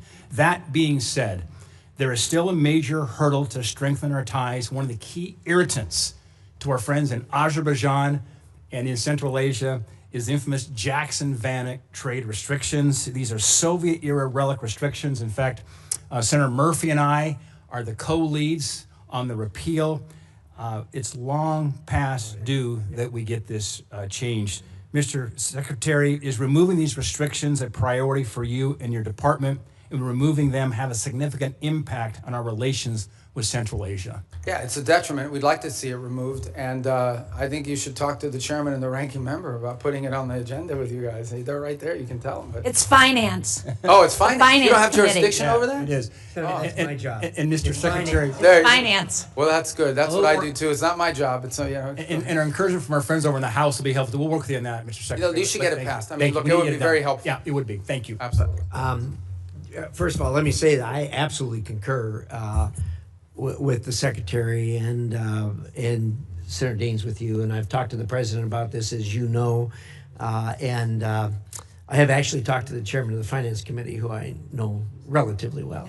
And we actually have a plan for going forward. You and I are going to meet on that here very quickly. I'm glad I have friends in high places, Mr. Chairman. Thank you. But no, you're absolutely right on that. It's just in the queue. So with that, let us go to Senator Coons. Thank you, Mr. Chairman, Ranking Member, Mr. Secretary, National Security Advisor. Good to see you again. I know from our service here together that you agree that China is the greatest national security threat that we face. And one of the key reasons is their repeated threats to take control of Taiwan by force if necessary. And Taiwan, as we both know, is not just some faraway island. It produces 90% of the semiconductor chips critical to everything from F-35s to iPhones. And its geography makes it indispensable, both to global commerce and military power. Do you agree with that? Taiwan? Yeah, it's not just strategically important in terms of where it's located. It also is the message that it sends to the world if something were to happen to it. Agreed. That's why for decades, really with leadership from the Senate in a bipartisan way, we've provided arms to deter the PRC's potential military aggression. In fact, you introduced the Taiwan Peace Through Strength Act of 2023. In January, Congress pre-approved a $14 billion arms package for Taiwan. It's been 6 months. We haven't received a notification. Have you advised President Trump to proceed with this? Yeah, it's under consideration. But I don't know if you were here a moment ago when I discussed. We just did $11 billion in December, which was, I think, the largest sale in history. I think it was more than the accumulative amount under the Biden administration. And I recall during 6 years of the Obama administration, there was zero gone to Taiwan. So some way you would argue that we're trying to make up ground. So why hold off on it now? Well, so the other 14 is being reviewed. It's under review. It hasn't been. I think it's been noticed, but it hasn't been reviewed. I mean, it hasn't been approved yet. So it's under review under the White House. Mr. Secretary, my concern is that President Trump has said publicly that arms sales to Taipei are a great negotiating chip with China. And my concern at a time when the PRC has been far more aggressive than they were in previous years, centerline crossing, circumnavigation of Australia, aiding Iran and Russia in their war goals and aims, frankly, literally helping Iranians target U.S. service members. I respect the importance of our having an open negotiation and relationship with the PRC, but in the meetings you were in Beijing, did the president offer to condition arms sales to Taiwan in order to placate Xi Jinping? Well, look, I'm not going to discuss what was the president's words in a meeting and not. Suffice it to say that, you know, that specific question you just asked, that's not the context in which the president has raised this in the past. When the president says it's a great negotiating thing, what he's really saying is it's because China, as you can imagine, always mentions this. Like, this is a top priority for them. They are constantly talking about Taiwan arms sales. But that in no way is what is holding up our decision-making or the White House's decision-making. It is something the president will have to decide on the timing of when and how that is executed on. It's been approved by Congress. It's been noticed. The money's available. And as I said, we are just coming off the heels of a very large sale in December of last year. So there are a variety of reasons why these things don't happen immediately. Well, I'll just assert, Mr. Secretary, that there is more reason than ever for the administration with congressional support to continue providing robust military capacity to Taiwan, given that the PRC is more and more regionally aggressive. You also introduced and passed legislation in 23 prohibiting any president from unilaterally withdrawing from NATO.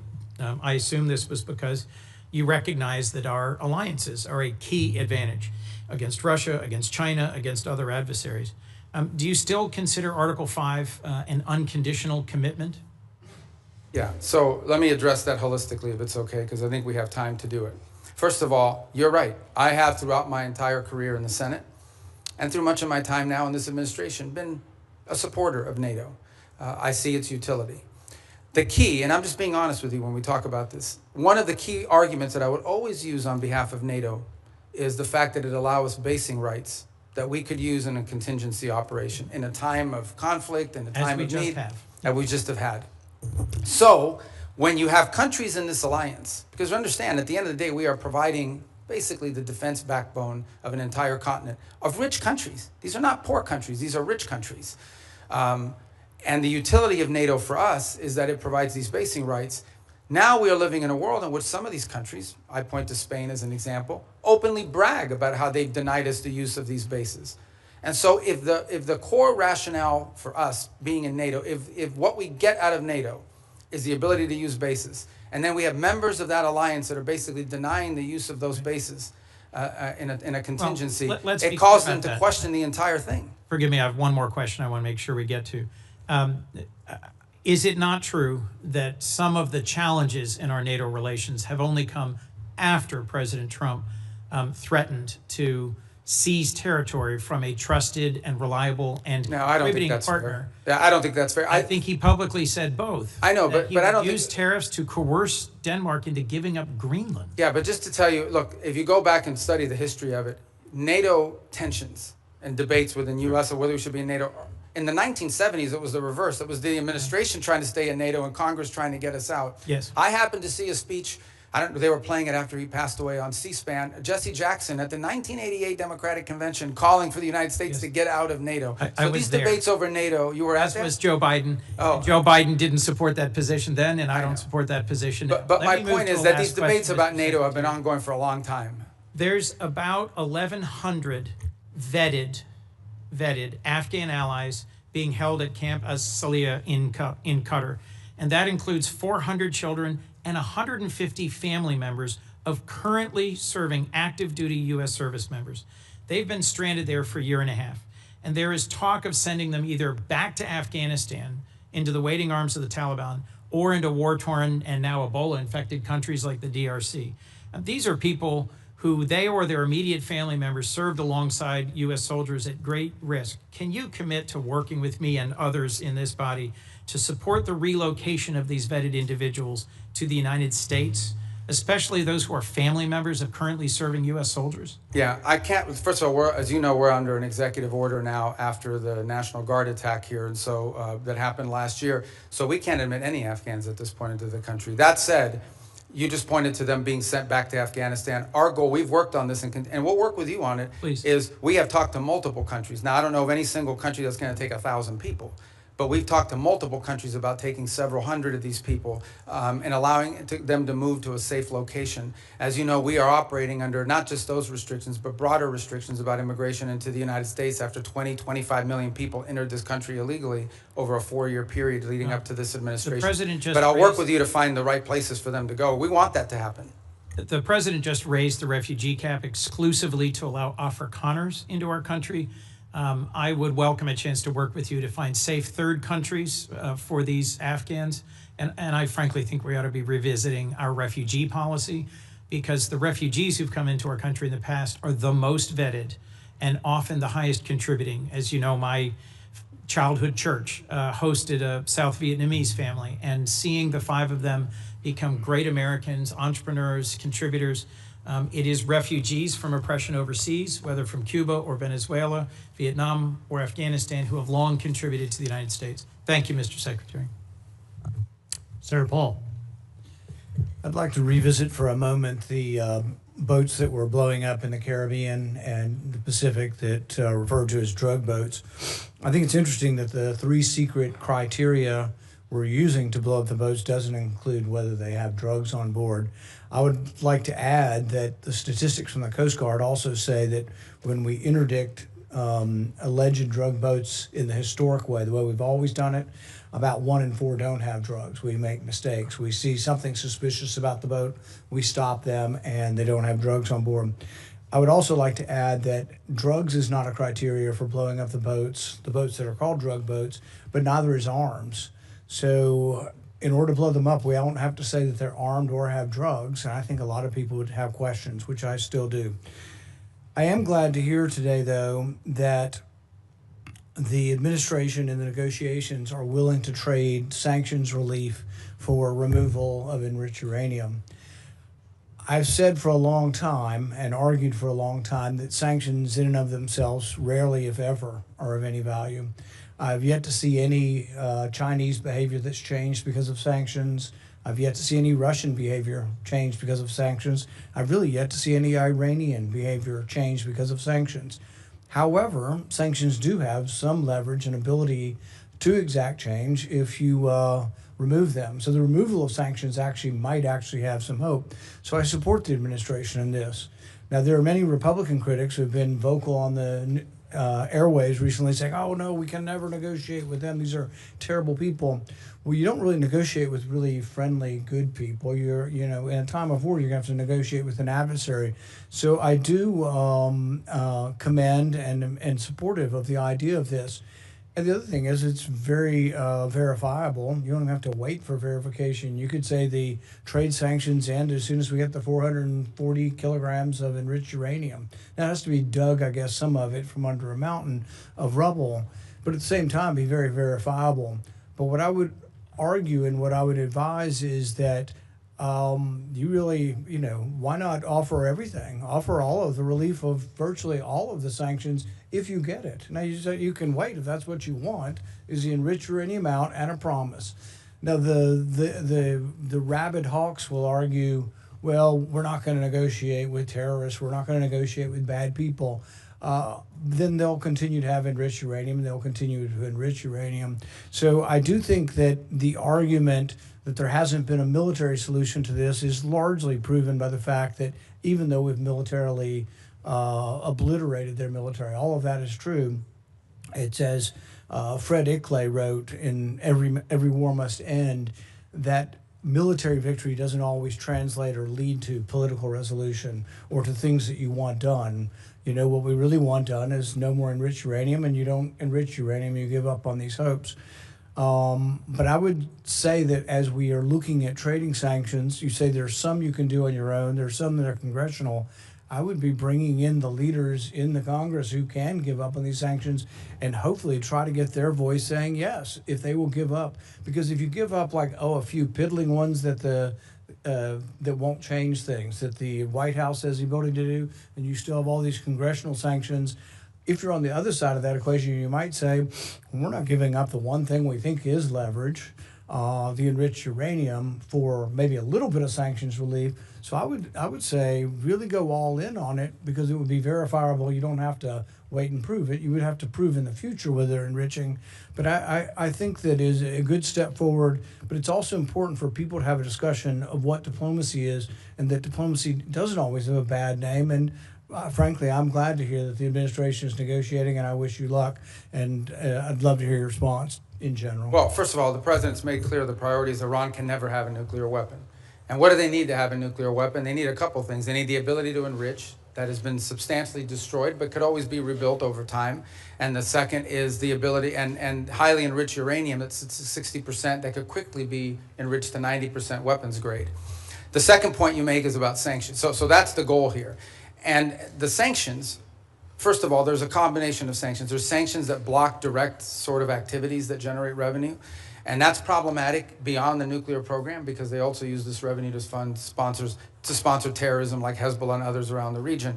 And then there's the frozen assets, which are related to sanctions, but these are Iranian assets that have been frozen that they don't have access to.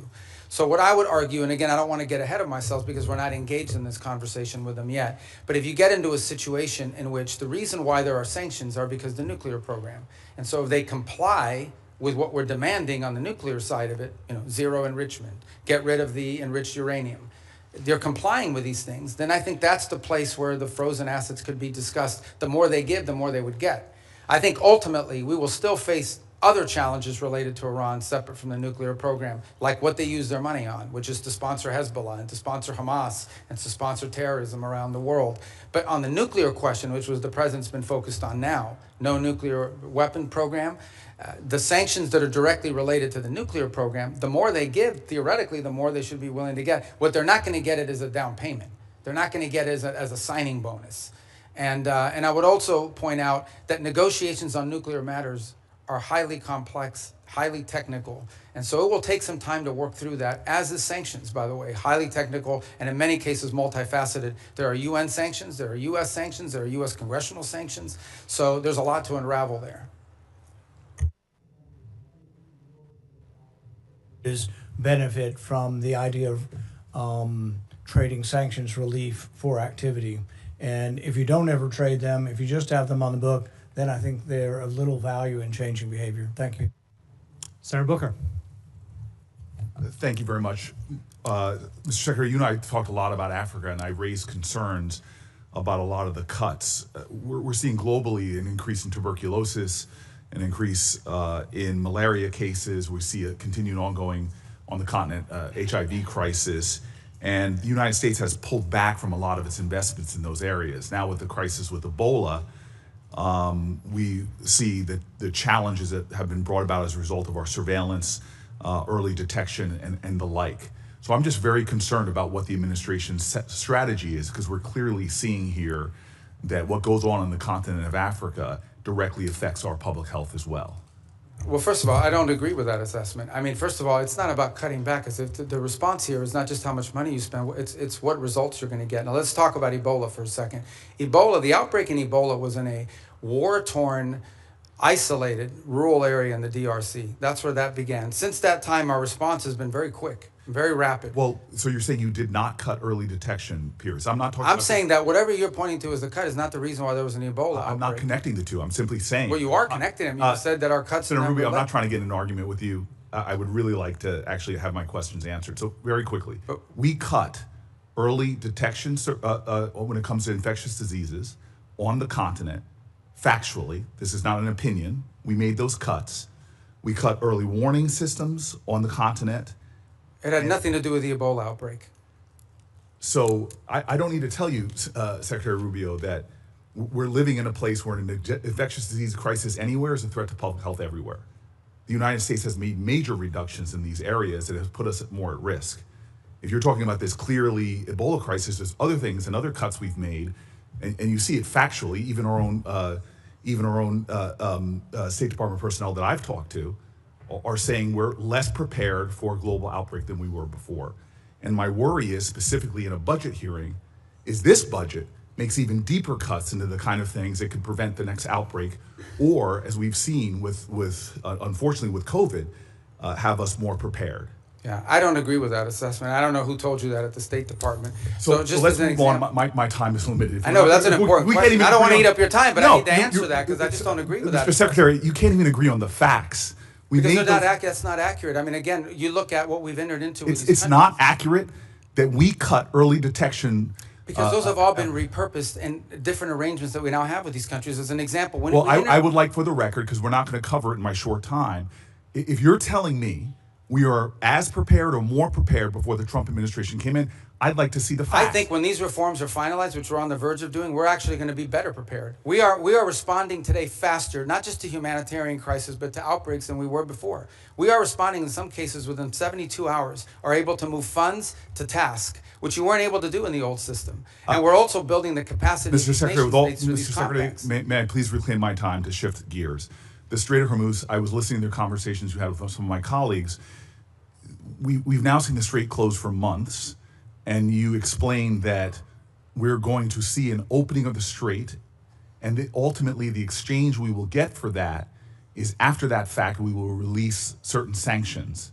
Is that correct? No, that's not what I said. What I said was that if they open the Straits, we will lift our blockade. The Straits and the blockade are what are interrelated. And so for the nuclear program, in exchange for getting rid of the Fiscal material out of country, I imagine, is what the highly enriched uranium, we would release sanctions. Is that correct? Well, it's not just that. It's also their enrichment activity. They would have to, they would have to make very severe and significant concessions on what they intend to enrich in the future. And already with the March relaxing of sanctions, allowing Iranians to sell oil to the Chinese, estimates have been between $10 and $50 billion they got from that relaxing of sanctions. How much money might we see in a deal in our relaxings of sanctions in order to get rid of the highly enriched uranium and stop their enrichment? Well, let me just tell you on that portion. The sanctions that were released on Iran were boats on the water. And so that oil was already out in the marketplace. It was sold at market rates, but the sanctions covered, and to the extent we've been able to enforce them, we have the revenues of those sales. So yeah, the Iranian oil was unsanctioned so that it could be sold, but the revenue would have to flow back to block the counts, which our sanctions were able to go after. We've also seized, I believe, 6 vessels in the Indo-Pacific that involved Iranian sanctioned oil on top of it. So that wasn't necessarily a trade. They didn't get $50 billion directly as a result of. They might have gotten some of it. They certainly didn't get the majority of it. They are now losing hundreds of millions of dollars a day in revenue because of the blockade. And the blockade exists because of what they're doing in the Straits. Right, and I guess the conclusion I have, and my time's expired, is that the Strait of Hormuz was open before this unjustified war. We're now scrambling to try to find a way to get it back opened again. Not only is it causing economic havoc to our country and to residents all around this nation, families trying to make ends meet, but you see on top of that, the Iranians finding ways to leverage that, as we allowed them to do with the Chinese for tens of billions of dollars. And so my point is, before we even get to a nuclear negotiation, this regime is getting money to rebuild, purchase more drones, cause more havoc. And this is before we're even trying to get back to. But I apologize. I don't understand how they're getting this. What revenue are you referring to? Well, there's two sources of revenue we're seeing. One is the revenue from the Chinese, that's factually documented. And number two, the revenue that you're proposing that they should receive by releasing all of their highly enriched uranium, as well as in making a commitment about their enrichment capacities. Yeah. Hold on. And that was the exact deal that you guys vilified, that the president and you vilified President Obama from having. Yeah. Now, So I here don't we think those have are not a the same. worse situation where Those are not the same where our deals. adversary and our enemy, who's causing havoc in the region, who is funding proxies and terrorists, has discovered, thanks to you all, the power of shutting down the Strait of Hormuz. No, they didn't which discover. is They what- knew that a long time ago, and they've done it before. Clearly, we all knew that a long time ago. That's why this And they intended to do this at ill-conceived some point war in the should have future never as well. happened. Yeah, but We have made our adversary in a stronger negotiating position. We are the strongest nation on the planet Earth, and we're in a stalemate with Iran.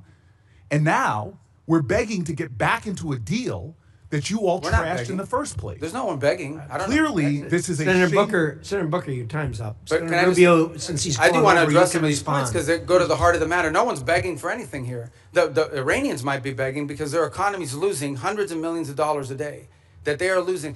Understand, Iran had street protests going on before all of this started. All of those factors, economic factors in Iran, are far worse today than they were 6 months ago when those protests were happening. They have hyperinflation. Their currency's completely devalued. They're struggling to make payroll for their government workers. Iran is in a very serious situation. And if it was up to the political class there, and I understand everybody there is sort of radical in some way, but if it was up to the people that actually like go to elections and wear the suits and you see on TV, they'd probably make a deal tomorrow. It's the issue they're facing is that the supreme leader and the IRGC Corps are a little bit more immune from those pressures until they can be convinced otherwise. And I think that's the direction that they're moving in, because the reality that I don't know where you're getting this perception that Iran is stronger. Iran has no navy left. They've lost a substantial percentage of their defense industrial base. That Iran has lost a substantial percentage of their missile launchers, and their economy is far worse today, and I mean far worse today than it was 6 to 9 months ago. And they are looking at hundreds of billions of dollars of reconstruction costs just to get to where they were 6 months Mr. Rubio, ago. you keep telling us how we're winning this war. The president keeps saying, Well, the war's over completely now. annihilated. The war is not over. And yet the American people see how we're losing at the pump and with their costs, and yet this thing still hasn't been resolved. Every day he tweets out, oh, we've obliterated them, we've annihilated them, they're going to surrender. But yet we still find ourselves spending billions of dollars a week Senator on Booker, war abroad. you've gone way over, and It would be nice if we had hearings where people Thank had you, to be held Senator accountable. Booker. Senator Scott. All right. Secretary Rubio. So, first off, do you think it's important to Americans that the Iranian regime doesn't have nuclear weapons and ability to destroy? I think it's important to the world. Yeah. The whole world. I mean, this question about the Straits is a great example. Imagine, the Straits gives them leverage. Imagine what nuclear weapons would give them leverage to do. At that point, they wouldn't even have to announce that we're controlling this. They would just say, we control the Straits. There's nothing you can do about it because our nuclear weapon will allow us to do it. You will have to pay us a toll for using an international waterway from now on, and you can't do anything to us militarily because we'll blow you up with a nuclear weapon. That is the leverage that they were trying to build. If they ever got a nuclear weapon, not only would they have a nuclear weapon, not only would they control the Straits, they would be able to act with impunity because you wouldn't be able to touch them. You wouldn't be able to do anything about them. I want to thank you for what you're doing. Let's talk about Latin America, which is, as you know, important to a lot of people in our state. So thanks for what you've done with both Venezuela and Cuba. Let's do Venezuela first. I think every Venezuelan I know is appreciative of what happened with Maduro. And I know you have a three-step process to get to democracy there. Can you talk about where you are? I mean, I know you're about to try to get Delcy Rodriguez to do the right thing. We still, unfortunately, have political prisoners not released. We still have oppression. So can you just talk about the process you're going through? Well, first of all, I remind everybody, what's today, the 2nd? So it's literally been 5 months. Right. Like, I know it seems like it was 10 years ago, but it's been 5 months. And I think Venezuela is in a better place today and in a better trajectory today than it was 5 months ago. Now, is it where it needs to be? Is it where it needs to ultimately wind up? The answer is, of course, no. Ultimately, in order to truly transition, they have to have multi-party, free and fair elections. But the conditions for free and fair elections are the following. First of all, you have to have a free and open media. And while you've seen independent journalists are now, for the first time, activated again, that has to exist. Political parties have to be given the space and time to organize. The National Electoral Council has to be reformed so that it has members in it that will actually accurately count the vote. You have to have certain conditions in place. I'm not telling you that's 5 years from now, but it's been 5 months, so I want to be relative to that. Here's what I can tell you. For the first time, certainly, since whenever, in the pre-Chavez era, maybe ever, and certainly since the post-Chavez era, the oil wealth of the country is not being stolen. The oil wealth of the country is going directly to pay government workers, buy medical equipment, audited by KPMG. That's a significant advance. That's not a permanent situation, but that's a very valuable one today. You have seen reforms. You have seen, for example, the infamous prison, El Acoide, has been closed. You still have about 400 and something, what we determined to believe to be political prisoners, but you've had many others that have been released, including many high-profile ones. You've seen a systemic reform in individuals involved in their government, replaced by new people. Some we don't know well, others we know a little bit about, but certainly better than the people whose place they took before. You've seen a level of cooperation on a couple of topics that I actually can't even discuss in a setting like this, but be more than happy to talk to you about, any of you about, in the appropriate setting. And I think that's been a positive. By the way, you've seen the retrieval. The United States, with the full cooperation of the Venezuelans, went in and retrieved highly enriched uranium. They had highly enriched uranium in their country because of an old reactor program, not because of nuclear weapons or anything, and they wanted it out of their country. And we were able to go in and actually retrieve it along with the UK mission that went in with us and get it. We have a functioning embassy, and we have direct flights for the first time. Venezuelans are now able to go back, not just visit relatives, but begin to engage in the economic life of the country. All of that is to say, it's been 5 months, there is a lot more to go. This is not the direction we want Venezuela to be. But what I will say is that the Venezuela that's there now, under the interim authorities, does not pose the threat to the United States that it posed 5 months ago, when it was an open base of operation for Iranian operatives, for Cuban intelligence, and for others who used it as a base of operation against the national interest. But we have a lot of work to do. We are nowhere near where we want to get to there. Can you give the same thing about Cuba? Cuba's a very different thing. Yeah. I think the misnomer about Cuba, or the misunderstanding about Cuba's actually not controlled by the government. Cuba's controlled by a military holding company named Gaesa. And Gaesa virtually owns anything. They own the tourist sector, they own mining, they own the gas stations, they own everything. They generate about 70% of Cuba's GDP is under the control of this military company. And they're sitting on between $14 and $17 billion in assets. So you have people literally starving, people literally like power grid that hasn't been maintained in 10 years. And yet you have this holding military company sitting on these assets. And by the way, not a penny of the money in the military holding company translates over to the public treasury. So the fundamental challenge we have here is that Cuba needs to be, in order for it not to continue to be a failed state, which poses a threat to the United States, they need systemic and serious reform. They need to have economic reforms. And the question is, can they possibly reform, given the people who are currently in charge, both of Gaesa and of their government? And I think the answer is they can. I really don't believe this system is capable of reform unless new people take over or a new mindset takes hold. Now, we've engaged in conversations with them. We've offered them what I think needs to happen in order for their economy to recover. And that's the last point I would make, because I think somebody raised this issue of oil blockade. Cuba was having blackouts well before January 3rd of this year. They were having blackouts for years. And they were having blackouts for two reasons. Number one, no one will give you free oil except Maduro. That's what's changed here. What's changed here is they're no longer getting free oil from Venezuela. And number two, the main reason why they have energy blackouts is because they didn't invest a single dollar back into their plants, back into improving their plants. And they could have bought this equipment from any company in the world, but they didn't invest in it. Instead, they invested it to build tourist hotels that now sit empty because there's no tourism into Cuba. So Cuba's a little bit more complicated than Venezuela, but it's a mess. Thanks for what you're doing.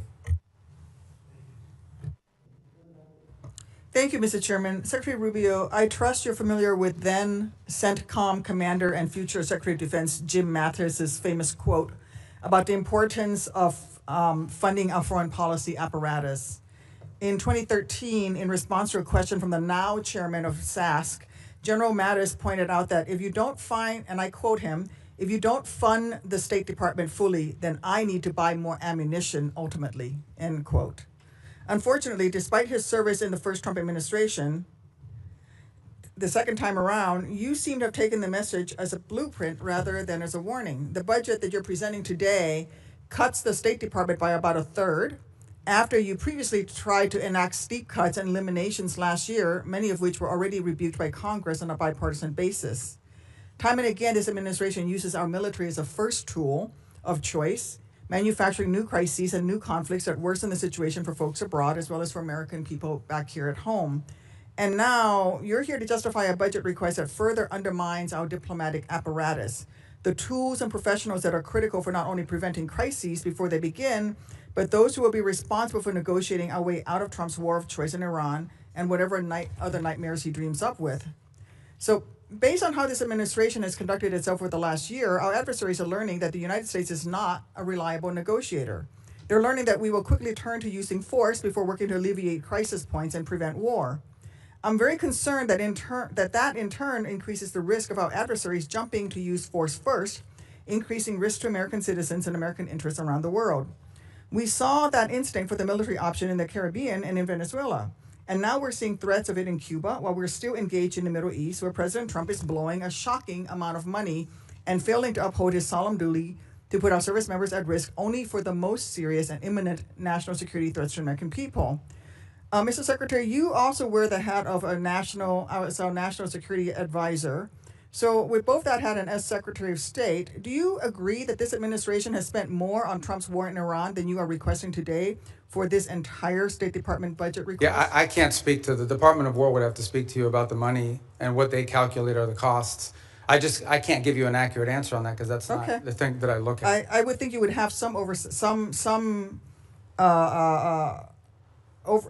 insight because you are on national security. Well, I've seen the testimony that Secretary Hegseth and others have conducted in front of their oversight committees, but I just can't. I don't want to give you an answer that's not accurate. Okay. So. Well, this week, let me put out some numbers that I have. This week, the cost of President Trump's illegal war of choice against Iran are likely to balloon past $35 billion by the rate from DOD's own May calculations, and surpass your FY2027 budget request of $35.1 billion for the State Department and related programs. That's an astonishing figure, worth repeating. In just 14 weeks, President Trump will have blown through as much, if not more money in Iran than he thinks Congress should spend on U.S. diplomacy for the entirety of the next fiscal year. This administration's distorted priorities have unfortunately revealed some stark lessons for our allies and partners as well. The United States' use of force first will make them less secure as they'll be caught in the crossfire, left scrambling to protect themselves and their people. Mr. Secretary, do you agree that under Operation Epic Fury, our allies and partners in the region have expressed concern about their security and the threats that followed from this administration's uncoordinated actions? No, I think our allies in the region have been very cooperative, some obviously very aggressively cooperative, like the UAE as an example. Kuwait's been fantastic. Obviously, no country likes to have their oil and their energy infrastructure hit, but I think it's a reminder to them of the threat that Iran poses. And the one lesson when this is all said and done is it's reminded them of, despite all the friendly talk that you've seen in the past, how dangerous Iran is to their own interests, how the billions of dollars Iran has spent, despite sanctions. Iran found the money to build drones and rockets. Okay. And luckily, we've taken a lot of them out, but they still have some, and they still have the ability to My question is about our allies in the region expressing concerns, because, you see, public reporting in early May revealed that Saudi Arabia denied U.S. basing and overflight related to Trump's ill-conceived plan to escort ships through the Straits of Hormuz, and they're still not supportive of this risky tanker escort plan. And the Strait is still worse off today than it was before Trump initiated this war. And that doesn't even touch on the wider global lessons being learned by our allies and partners. Yeah, we don't face any from the Shangri-La dialogue, where I heard from folks across the Indo-Pacific and especially in Southeast Asia who are being hit hard by the same rising energy costs that are devastating American communities. And frankly, this administration insists on using military force as a first resort instead of a last resort, no matter the deadly cost of self-defeating impacts. Your budget request here would sadly perpetuate that trend and undermine the roles and responsibilities that you should be fulfilling as Secretary of State. Thank you, Mr. Chairman. I yield back. Okay, I didn't get to answer any of that. I didn't ask you a question. Well, she didn't answer the question. She doesn't want me to answer? Can I answer anyway? You may. Okay. Well, but she made a bunch of points. I get to answer them, right? First of all, I don't understand this thing with let me tell you, we were just here, maybe you weren't here, we were just talking about it. We did a peace deal with Azerbaijan and Armenia. We just signed the TRIP agreement yesterday, actually, or last week we signed it. Last night I officialized it. That was diplomacy. That's great, but the Trump administration is still blowing through more money in 14 weeks. Do I get to talk than this entire budget that you're requesting?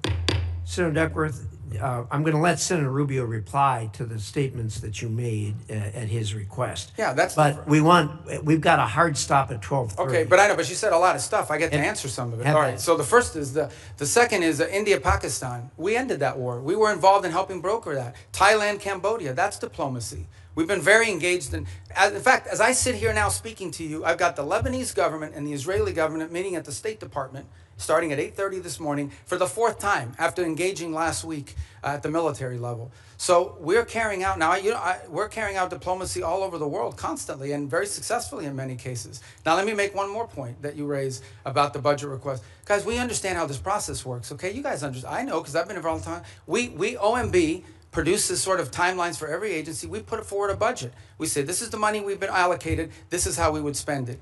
There is a congressional process, which I'm sure you're aware of. And in my time here, 16 years that I was here, I don't ever recall us once ever taking the president's budget and passing it into law. I'm not walking away from the budget. We can make it work if that's the budget you give us. But I have a sense, I have a suspicion, right, Senator Schatz, that we're going to have to work with you, that we're going to have to, well, you know, that we're going to have to work with you guys on a budget request that meets your priorities and ours. That's how it works. You guys are the appropriators. We have to work within we will tell you what we care about. We will tell you how we're going to spend the money. But ultimately, you will provide us a spending bill, and we will work through those parameters. But we have given you what we can live with. We can make it work. But if you wanted, you know, if you're obviously going to have changes here in Congress. But this stuff about diplomacy and the money spent on the war, diplomacy's always cost less money. We don't buy missiles. We don't buy rockets. We don't buy large airplanes and aircraft carriers. But we've been very effective. And I can give you list after list of places where we have had an impact in either de-escalating crisis before it started or ending active wars. And I'm very proud of the work that we've done in that regard. Some of which haven't even been publicly discussed in some cases because they weren't high profile. And my last point. We remain heavily engaged in areas that maybe not at the core of our national interests, but nonetheless are related to our national interests. You think about Sudan for a moment and the Quad. This has been a very frustrating situation to put together, but we helped convene a donor conference that got pledges for when that is resolved. We've put a lot of time and energy in a situation that right now, unfortunately, has turned into a proxy in the Middle East because of the UAE and the Saudis on opposite sides of it. In Libya, where our work in Libya now it's still divided, but they, for the first time ever, have a joint budget. For the first time ever, are cooperating on energy deals that are going to be beneficial to the people of Libya. So I just don't think it's fair to say we're not actively involved in diplomacy on last year's budget and spending, because we are, and we have been, and to great success. Thank you. Senator Curtis. Thank you, Mr. Chairman. Clock setter, thank you for resetting the clock. Mr. Secretary, thank you for being here. And I'm always truly impressed with your ability to navigate around the globe so articulately and explain the positions. Like you previously, I chair the Western Hemisphere Subcommittee. One of the focuses that I've had is on Taiwan and Taiwan's relationship in the Western Hemisphere. We actually had our first subcommittee hearing on Taiwan's allies in the Western Hemisphere. And as you well know, Honduras switched diplomatic recognition away from Taiwan in 2023 in exchange for a lot of promises from China. No surprise, those promises have not been fulfilled. And the current president during his campaign talked about returning back to Taiwan and restoring that relationship with Taiwan. In your budget, you have $245 million for the Countering PRC Influence Fund. And I'd like to note Senator Van Hollen and I have a bill that would actually carve off a portion of that specifically for Taiwan and countering the PRC influence there. So I guess my question is, what can the U.S. do potentially with that fund, Countering PRC Influence Fund, for Taiwan, particularly as it relates to Honduras, kickstarting that relationship, developing joint set of economic priorities for Taiwan and the Western Hemisphere, anything else we can use that fund for? Yeah, well, first of all, the reason why these countries switched recognition primarily was because, you know, the Chinese would go in and they would say, if you switch recognition, we are going to provide you this loan, this, and in some cases worse than loans. Maybe there was even cases of bribery and things of this nature, but we're going to provide you free this and free that. We're going to build an auditorium for you. We're going to build a bridge. We're going to build a port. And they haven't kept many of those promises. So I think the first thing is to just point to the fact that, switch. Yeah, in many cases, these things are not provided. The other angle of it is if it's loans, they create these debt traps, which is an argument we make all over the world, but particularly in the hemisphere. But the broader goal of this fund is not just simply Taiwan related, although that's the reason why that's an action they took as a result of this leverage that was established on them. But more broader, in many cases, these countries are trying to develop their telecommunications system. They're trying to build roads. They're trying to develop whatever it may be. And frankly, the only companies that show up are the Chinese companies. And they show up with lower cost, a financing mechanism, et cetera, et cetera. Now, there's a track record of not completing these projects. There's a track record of flooding the country with Chinese workers that come and do the work.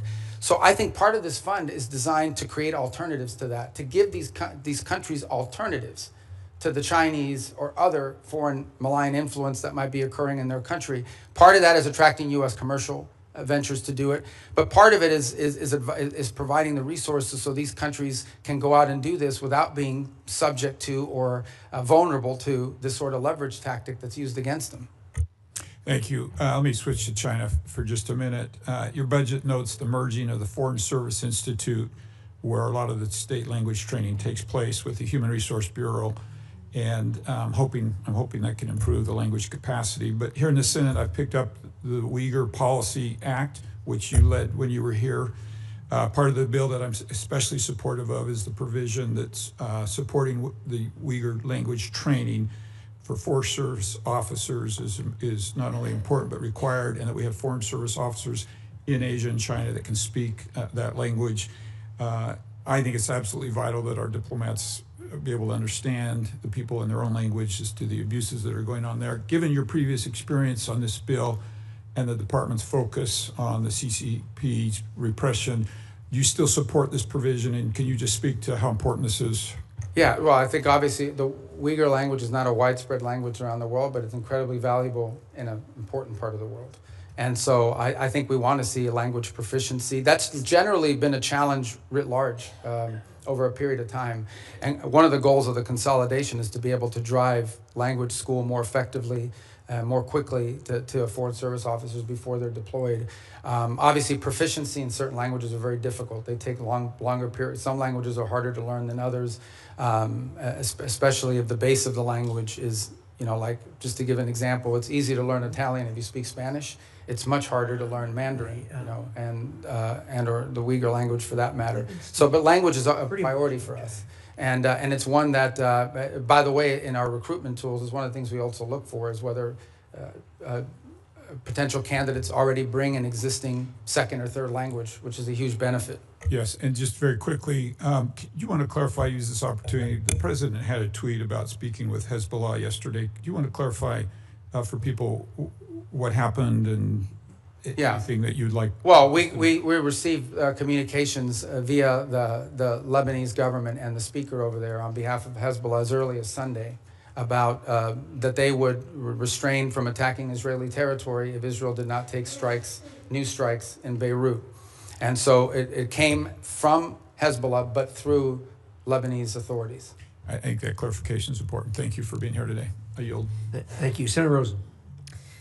Thank you, Chairman Risch, Ranking Member Shaheen. Thank you, Secretary Rubio, for being here. Secretary Rubio, I applaud the administration for facilitating a ceasefire last year between Israel and Gaza that will keep Israel safe and from further Hamas attacks and the suffering of Palestinian civilians.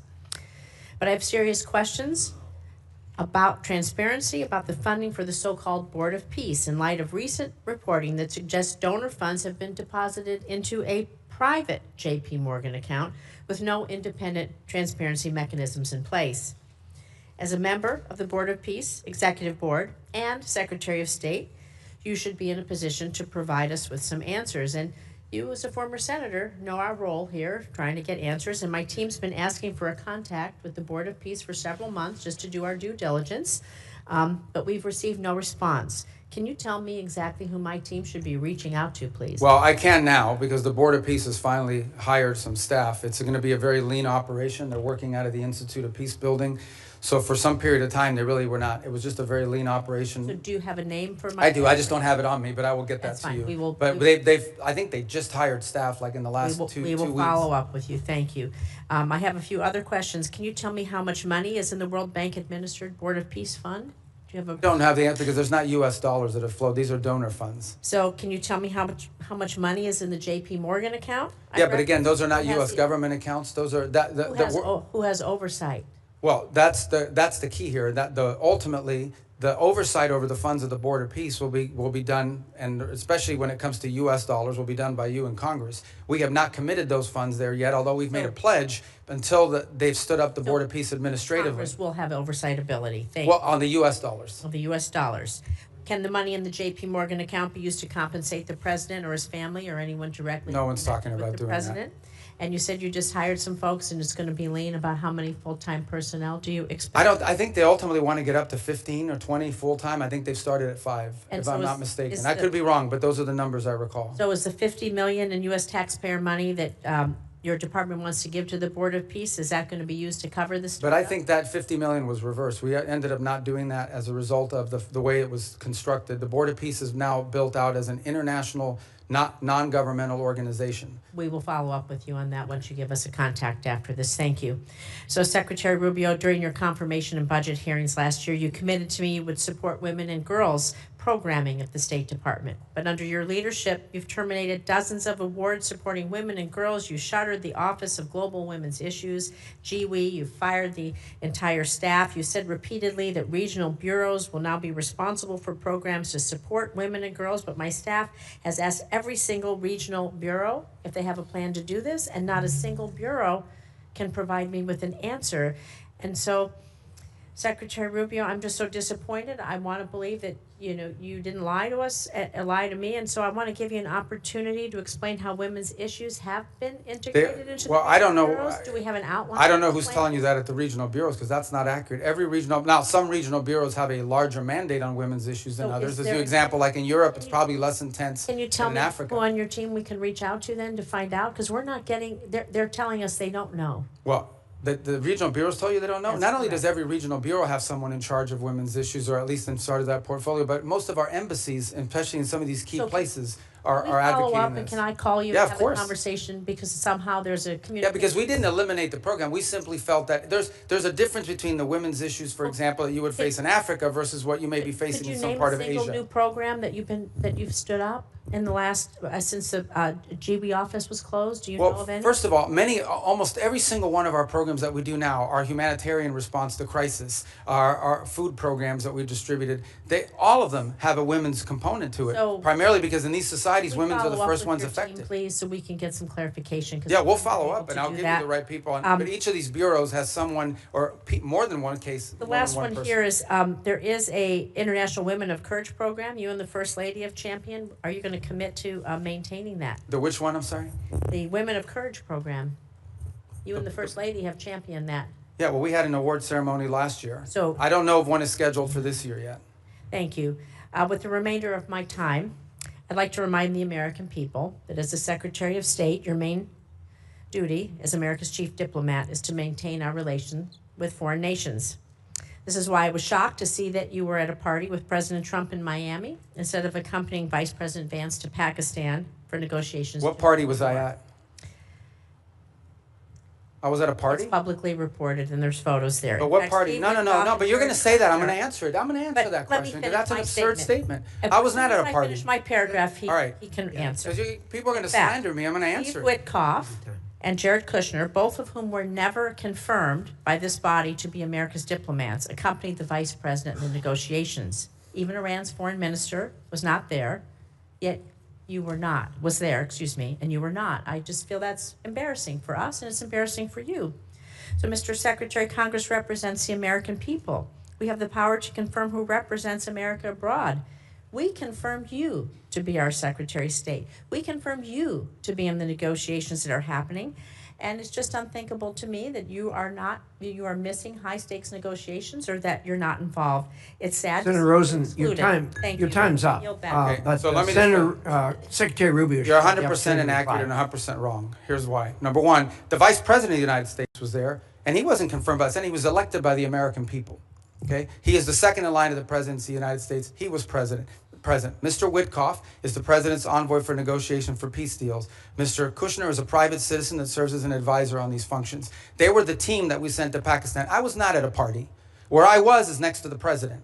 Because in the midst of those negotiations, I was in communications with them. And in fact, I think there is media reporting from that evening on how on multiple occasions I went into a back room, I came back out and spoke to the president and was constantly updating him. On that evening, I spoke to Mr. Kushner and our negotiating team and Mr. Witkoff on at least 6 occasions, including twice on a secure line from the phone they had access to over there. So you don't know what you're talking about. You're just Senator making Rosen, stuff up. he has the floor. I know your please. staff wrote up this cute statement for your TikTok video, but it's not true and it's not real. That's not what happened.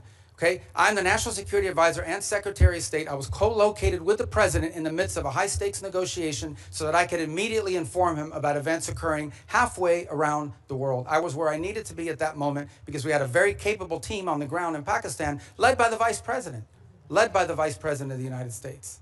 Thank you. Senator Cardin. Secretary Rubio, I've heard some of my colleagues here on this committee suggest that the U.S. started a war with the Iranian regime 92 days ago. I happen to believe that the Iranian regime started a war against the West and Israel and has been at war with us since 1979. What's your view? Well, if you go back to 1979 and the taking hostages and build it out from there, I don't know the numbers, if we could even add them up. It's incalculable. Thousands of people around the world, including many Americans, have been killed because of direct Iranian action. All the IEDs, those roadside bombs that maimed and killed our soldiers, were all the mastermind work of the IRGC for decades. The IRGC sponsors terrorist attacks all over the planet. In fact, they were involved, for example, in the bombing of a Jewish center in Argentina in 1993 or 1994. They're consistently, it's now, we have people convicted in the United States of America, and one was arrested yesterday, Iranian agents plotting the assassination of American political leaders, including the President of the United States. They've been waging nonstop, not to mention their massive sponsorship of Hamas, of Hezbollah, and all the activities those groups have undertaken. So you're absolutely right that the Iranian system has been waging war on the West. But why is anybody in the United States in specific for over 3 decades, but why is anyone surprised? They openly chant death to America, death to Israel. They openly say Israel's the little Satan, but we're the big Satan. So I think at some point when people say this repeatedly, you believe their rhetoric and their actions back their rhetoric. This is a very dangerous regime. And the notion that they would ever possess nuclear weapons, that people that are willing to conduct those kinds of terrorist acts would ever possess a nuclear weapon is unthinkable, unbearable, and unacceptable. And it's not going to happen under President Trump. So ever since since the Iranian nuclear program started, and they basically blocked the IAEA and others from doing the inspections that would be required in order to monitor their use of enriched uranium. We've had presidents, Democrat and Republican, say that a Iranian nuclear weapon was unacceptable, but it took President Trump to actually do something about it. It shocks me to hear some of our colleagues suggest that there was not an imminent threat from an Iranian nuclear weapon. You and I both sat in the same skiff on the Senate Intelligence Committee. We won't talk about the details, of course, but we knew that they continued to enrich to the point where they could produce a nuclear weapon within a specified time. There's some debate about how long that breakout would take, but the idea that an Iranian nuclear program did not present an imminent threat to the United States, to me, is just ludicrous. And I think it defies all evidence to the contrary. But do you think if they had acquired a nuclear weapon, that would change the ability of the United States and our allies like Israel to deal with this nuclear-armed Iran? I think if Iran ever acquired a nuclear weapon, they could very well use it because given the theological nature of their decision-making. But just as problematic is they would have immunity. At that point, your options on what you could do about them would be quite limited, and their ability to hold the world hostage. They'd be like North Korea. for example? They'd be North Korea, but worse. They'd be better funded. They would at that point decide that they own the Straits of Hormuz forever and everyone has to pay them a toll. And nuclear weapons, you can't do anything about it.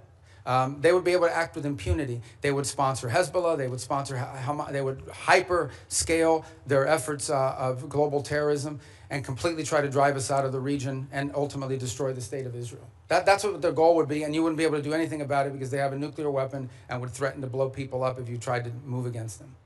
Notwithstanding the importance of denying Iran a nuclear weapon, I do applaud the president's attempt to try to use some diplomacy here in order to deny them access to the enriched uranium and their other weapons that they use against Israel and the West. But tell me, why do you think anything that the Iranian regime agrees to that they will comply with? What evidence is there that they will agree to anything that they ultimately will stick with? Well, again, and that's why any deal with them you have to enter into it with clearly verifiable steps. So as an example, simply putting something on a piece of paper is not satisfactory. You have to actually commit to doing it, then you have to actually do it. And so that's our view of it. Our view of it is that any concessions that are made, and I don't even call them concessions per se, but any arrangements that are made with Iran have to come after not just they agree to certain things, but they actually do certain things. And let's be clear about this, because I don't think this is talked about enough. If what Iran wants is nuclear energy for their country, there are mechanisms to do it. There are countries all over the world that have nuclear energy, but they don't enrich. They certainly don't enrich the 60%. They don't do it hidden in a mountain, deep buried underground somewhere. If what they want is nuclear energy, they can have it. There are mechanisms for them. The problem with Iran is not that they want nuclear energy. The problem with Iran is that everything they do is consistent with the activities of a nation that seeks to develop a nuclear weapons capability. Thank you, Senator. Senator Schatz. Thank you, Chairman. Secretary, thank you for being here. Tomorrow, I'm going to have you in the Appropriations Committee, and we'll walk the list that we talked about a couple of weeks ago on a conference call, so I won't cover that. I want you to sort of answer the China watchers who saw that visit to China and saw that NVIDIA is now going to sell H200s. I understand that's not our highest technology, but it's better than what China has, and that's why people are worried. And that, I mean, it's pretty plain that the president violated one of the 6 assurances. I understand that the ambassador and you and others have sort of followed up to kind of smooth the edges, but I mean, it's pretty clear. He says, we discussed arms sales in great detail. It depends on China. It's a very good negotiating chip for us. So what do you say to China watchers who say they got some pretty good deliverables and we didn't get much? I don't see the trip. There were some deliverables, you know, the purchase of additional Boeing aircraft, which of course is beneficial to the Chinese as well, but helps our company, some of the agricultural concessions. But the trip was largely, for the most part, about the fact that the 2 largest, most powerful countries in the world have to have direct interaction with one another. And this was an opportunity to do it. He will reciprocate by visiting the United States later next year. Separate from that, and I don't know if you were here at the outset in my opening statement, or maybe it was in response to one of the questions, I think 2 things are clear. Number one is that we're entering into a period of strategic stability that I think serves the interest of both countries, because the last thing we want is a largely destabilizing event in the Indo-Pacific. But the second is that there are clear differences of priorities. There are clear irritants in that relationship that are longstanding and that are going to be long-term.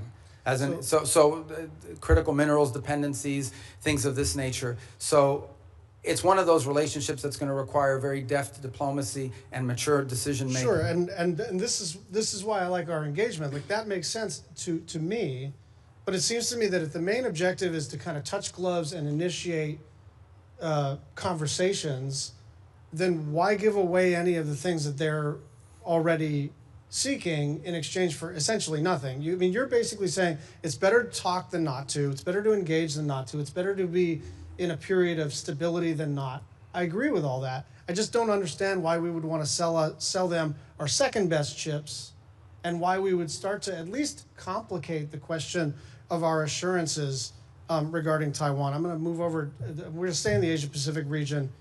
The Marshalls, the Philippines, and Tuvalu have declared a national emergency on their energy situation. South Korea says its energy crisis is a war-like situation. you've been around a long time on this committee and now as secretary.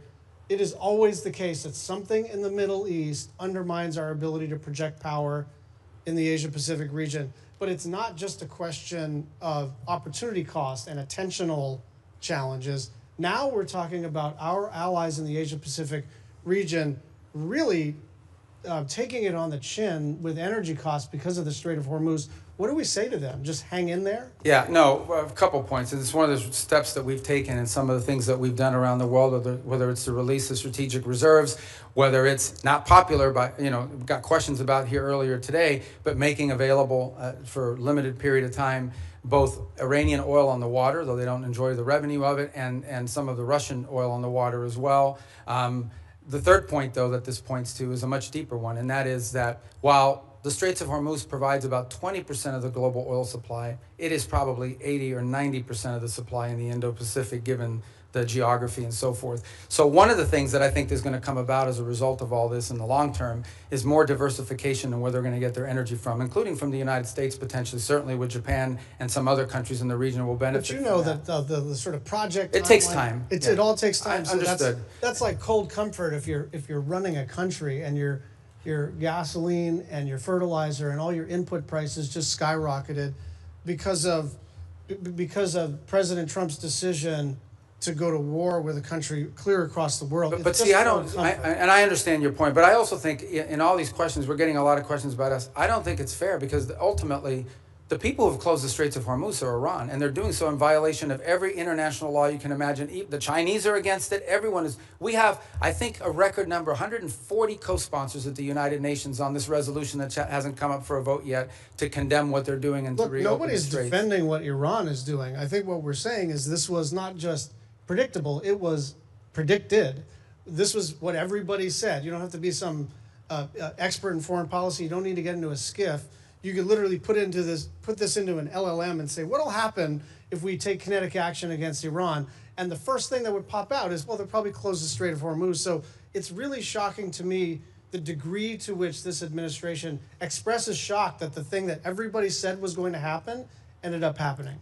But here's the point I would make on that, in that the reverse of that is, so that the alternative is to say, well, then we have to go ahead and let Iran develop a nuclear weapon or they'll close the Straits of Hormuz.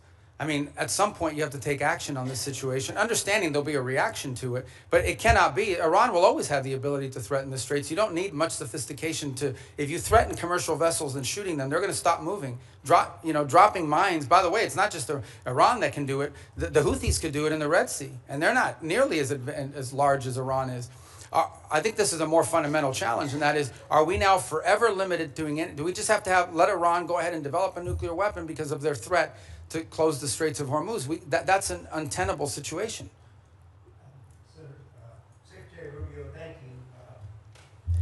But I'll see him tomorrow, so don't worry. Yeah, okay, that's good. Tomorrow's a probe. I know we're supposed to have a hard stop at 12:30, but no, we'll do it. Senator Cruz has been patient. I hope you'll give us only because it's him. One more bite at the apple. Thank you, Mr. Chairman. I will say, Mr. Secretary, since you left the Senate, I've been obliged to serve Cuban coffee in my meetings because you left me as the only Cuban American left behind. So come by if you want a cafecito. Let me start by saying that President Trump's decision to strike Iran was the most consequential decision of his second term as president. And I want to commend you, I want to commend the president and the entire administration on the extraordinary success we have seen. In less than 40 days, the United States has utterly and completely destroyed the military and nuclear infrastructure that the Iranian regime spent nearly 50 years building. Every day that passes increases American leverage. Iran is weaker, poorer, and more isolated than it's been in decades. The president has laid out 4 red lines for any resolution to this military conflict. Number 1, that there be zero enrichment by Iran. Number 2, that they hand over all of their enriched uranium. Number 3, that they stop funding terrorism worldwide. And number 4, that they open the Strait of Hormuz. I agree with all 4 of those red lines. Do you agree with those red lines, and how achievable do you believe they are in the coming weeks and months? Yeah, you stated the poor positions the president has taken accurately. And the entire administration is supportive of it because that's what we take our directives from the president. And personally, during my time in the Senate, these would be consistent with my thinking. I would only reverse it in the following order. The Straits of Hormuz, it would have to come first because what they're doing there is unlawful and illegal to begin with. That has to open immediately. And that has to open immediately in exchange, not for anything else other than us lifting the blockade. We have a blockade on Iranian oil leaving. And the reason why we have a blockade on Iranian oil leaving is because they closed the straits. If they open the straits, and by open the straits, understand what we're saying. It's saying you're not going to threaten to shoot at commercial vessels of civilians and create, ecological disaster. That's what they're doing. It's unlawful, it's illegal, it's outrageous. Every country in the world condemns it. If they end that, we lift the blockade. Then we enter into the second phase, which is the nuclear question. On enrichment, they don't need to enrich. If what they want is a nuclear energy program, they can have one without enrichment. And it was somebody the other day, a few questions ago, I forgot who it was, said that what we're working on is similar to JCPOA. It is not. JCPOA would have expired this year. And it allowed them to keep all the enrichment equipment that they needed. And clearly that equipment could get them to 60 and 90% because they've done it to 60% as a result of it. So it would have to deal with that question. And it would have to deal with the highly enriched uranium that they currently are in possession of. There's no reason to have, the only reason to have 60% enriched uranium is to turn it into 90% enriched uranium and put it into a weapon. So those remain, and on the sponsor of terrorism, absolutely. To the point where I would argue, for example, it's one of the interesting things that's happening, and I know Senator Shaheen has a great interest in Lebanon. It's one of the most ironic situations in the world. The Lebanese government and the Israeli government could do a peace deal tomorrow. Israel has no territorial claims in Lebanon. And Hezbollah is in particular, in fact, Hezbollah has called for the overthrow of the current Lebanese government.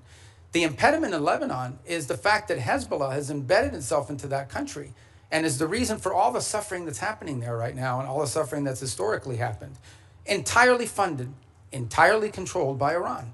There is no Hezbollah without Iran. There is no Hezbollah without Iran. I mean, there might be a political movement with ideology, but they don't have a bunch of rockets. They don't have a bunch of weapons without Iran. They are a complete, total proxy of Iran, and that's the kind of activity that needs to be. I want to come back to Hezbollah in a moment, just focusing for a second on Iran itself. For some time, I have urged the administration, I've urged Israel to arm the protesters in Iran. I don't think it is fair to expect the Iranian people to stand up, protesters to stand up with rocks against soldiers with machine guns. Are we arming the protesters, and should we be? Yeah, I'm not aware of any program to arm civilians in Iran to overthrow their government. I mean, there may be other countries doing it or other elements, but certainly not the U.S. government. All right, let's go back to Hezbollah. So you spoke with the Lebanese president, Joseph Aoun, over the weekend. The State Department sent out an email to journalists shortly after your call in which the State Department spokesperson said, quote, Iran wants to prolong the conflict in Lebanon so it can claim credit for saving the day. I have to admit that didn't strike me as accurate. I don't think Iran wants to keep the conflict going in Lebanon. I think they desperately want Israel to stop killing Hezbollah. Do you agree with that? Yeah, I think the point I was trying to make is that we are trying to view the Lebanon-Israeli talks as separate and distinct from Iran. And what Iran wants to do is mix it all together. Because Hezbollah is not legitimate. There's a government in Lebanon. That's who we're dealing with. And Hezbollah is not their equal in terms of who we're going to be dealing with or who needs to be in charge. So the point we're trying to make is that is what Iran is trying to stymie. They are trying to stymie any effort in which Israel and Lebanon can work together and prolong it so that if an arrangement is reached at some point in the future, they can claim credit for having forced it through leverage. And that's why you see, for example, Hezbollah agreed to a ceasefire about a week ago and then immediately violated within hours. You would agree every Hezbollah terrorist that the IDF kills makes America safer? Well, Hezbollah is a danger to the United States. There's no doubt about it. I think the question is, how do you do that? And how do you achieve the objective of demilitarizing and defanging Hezbollah while at the same time strengthening the legitimate government of Lebanon, and particularly the president and others? That's been the challenge there for a very long time. That remains the challenge now, of course. The capabilities of the LAF are not where they need to be. But there are also elements within the LAF that are not who they need to be because they've facilitated in some cases and cooperate with Hezbollah. So it's a very tricky situation. But I point you back to two things that have happened in the last few months. Number one, the Lebanese government expelled the Iranian ambassador because of Hezbollah. The Iranian ambassador says, I'm not leaving, and you can't make me. Okay, that's number one. The second thing that's happened is just a week ago, Hezbollah openly called, went out and said they openly called for the overthrow of the Lebanese government. So no one here should be under any, Hezbollah is not just an enemy of Israel and an enemy of America. Hezbollah is an enemy of Lebanon and of the Lebanese people. Thank you. Thank you. Thank you, Senator Cruz. Senator Rubio, you've been very generous with your time. We appreciate that. For the information, the members' record will remain open until the close of business tomorrow, June 3rd. With that, the committee is adjourned.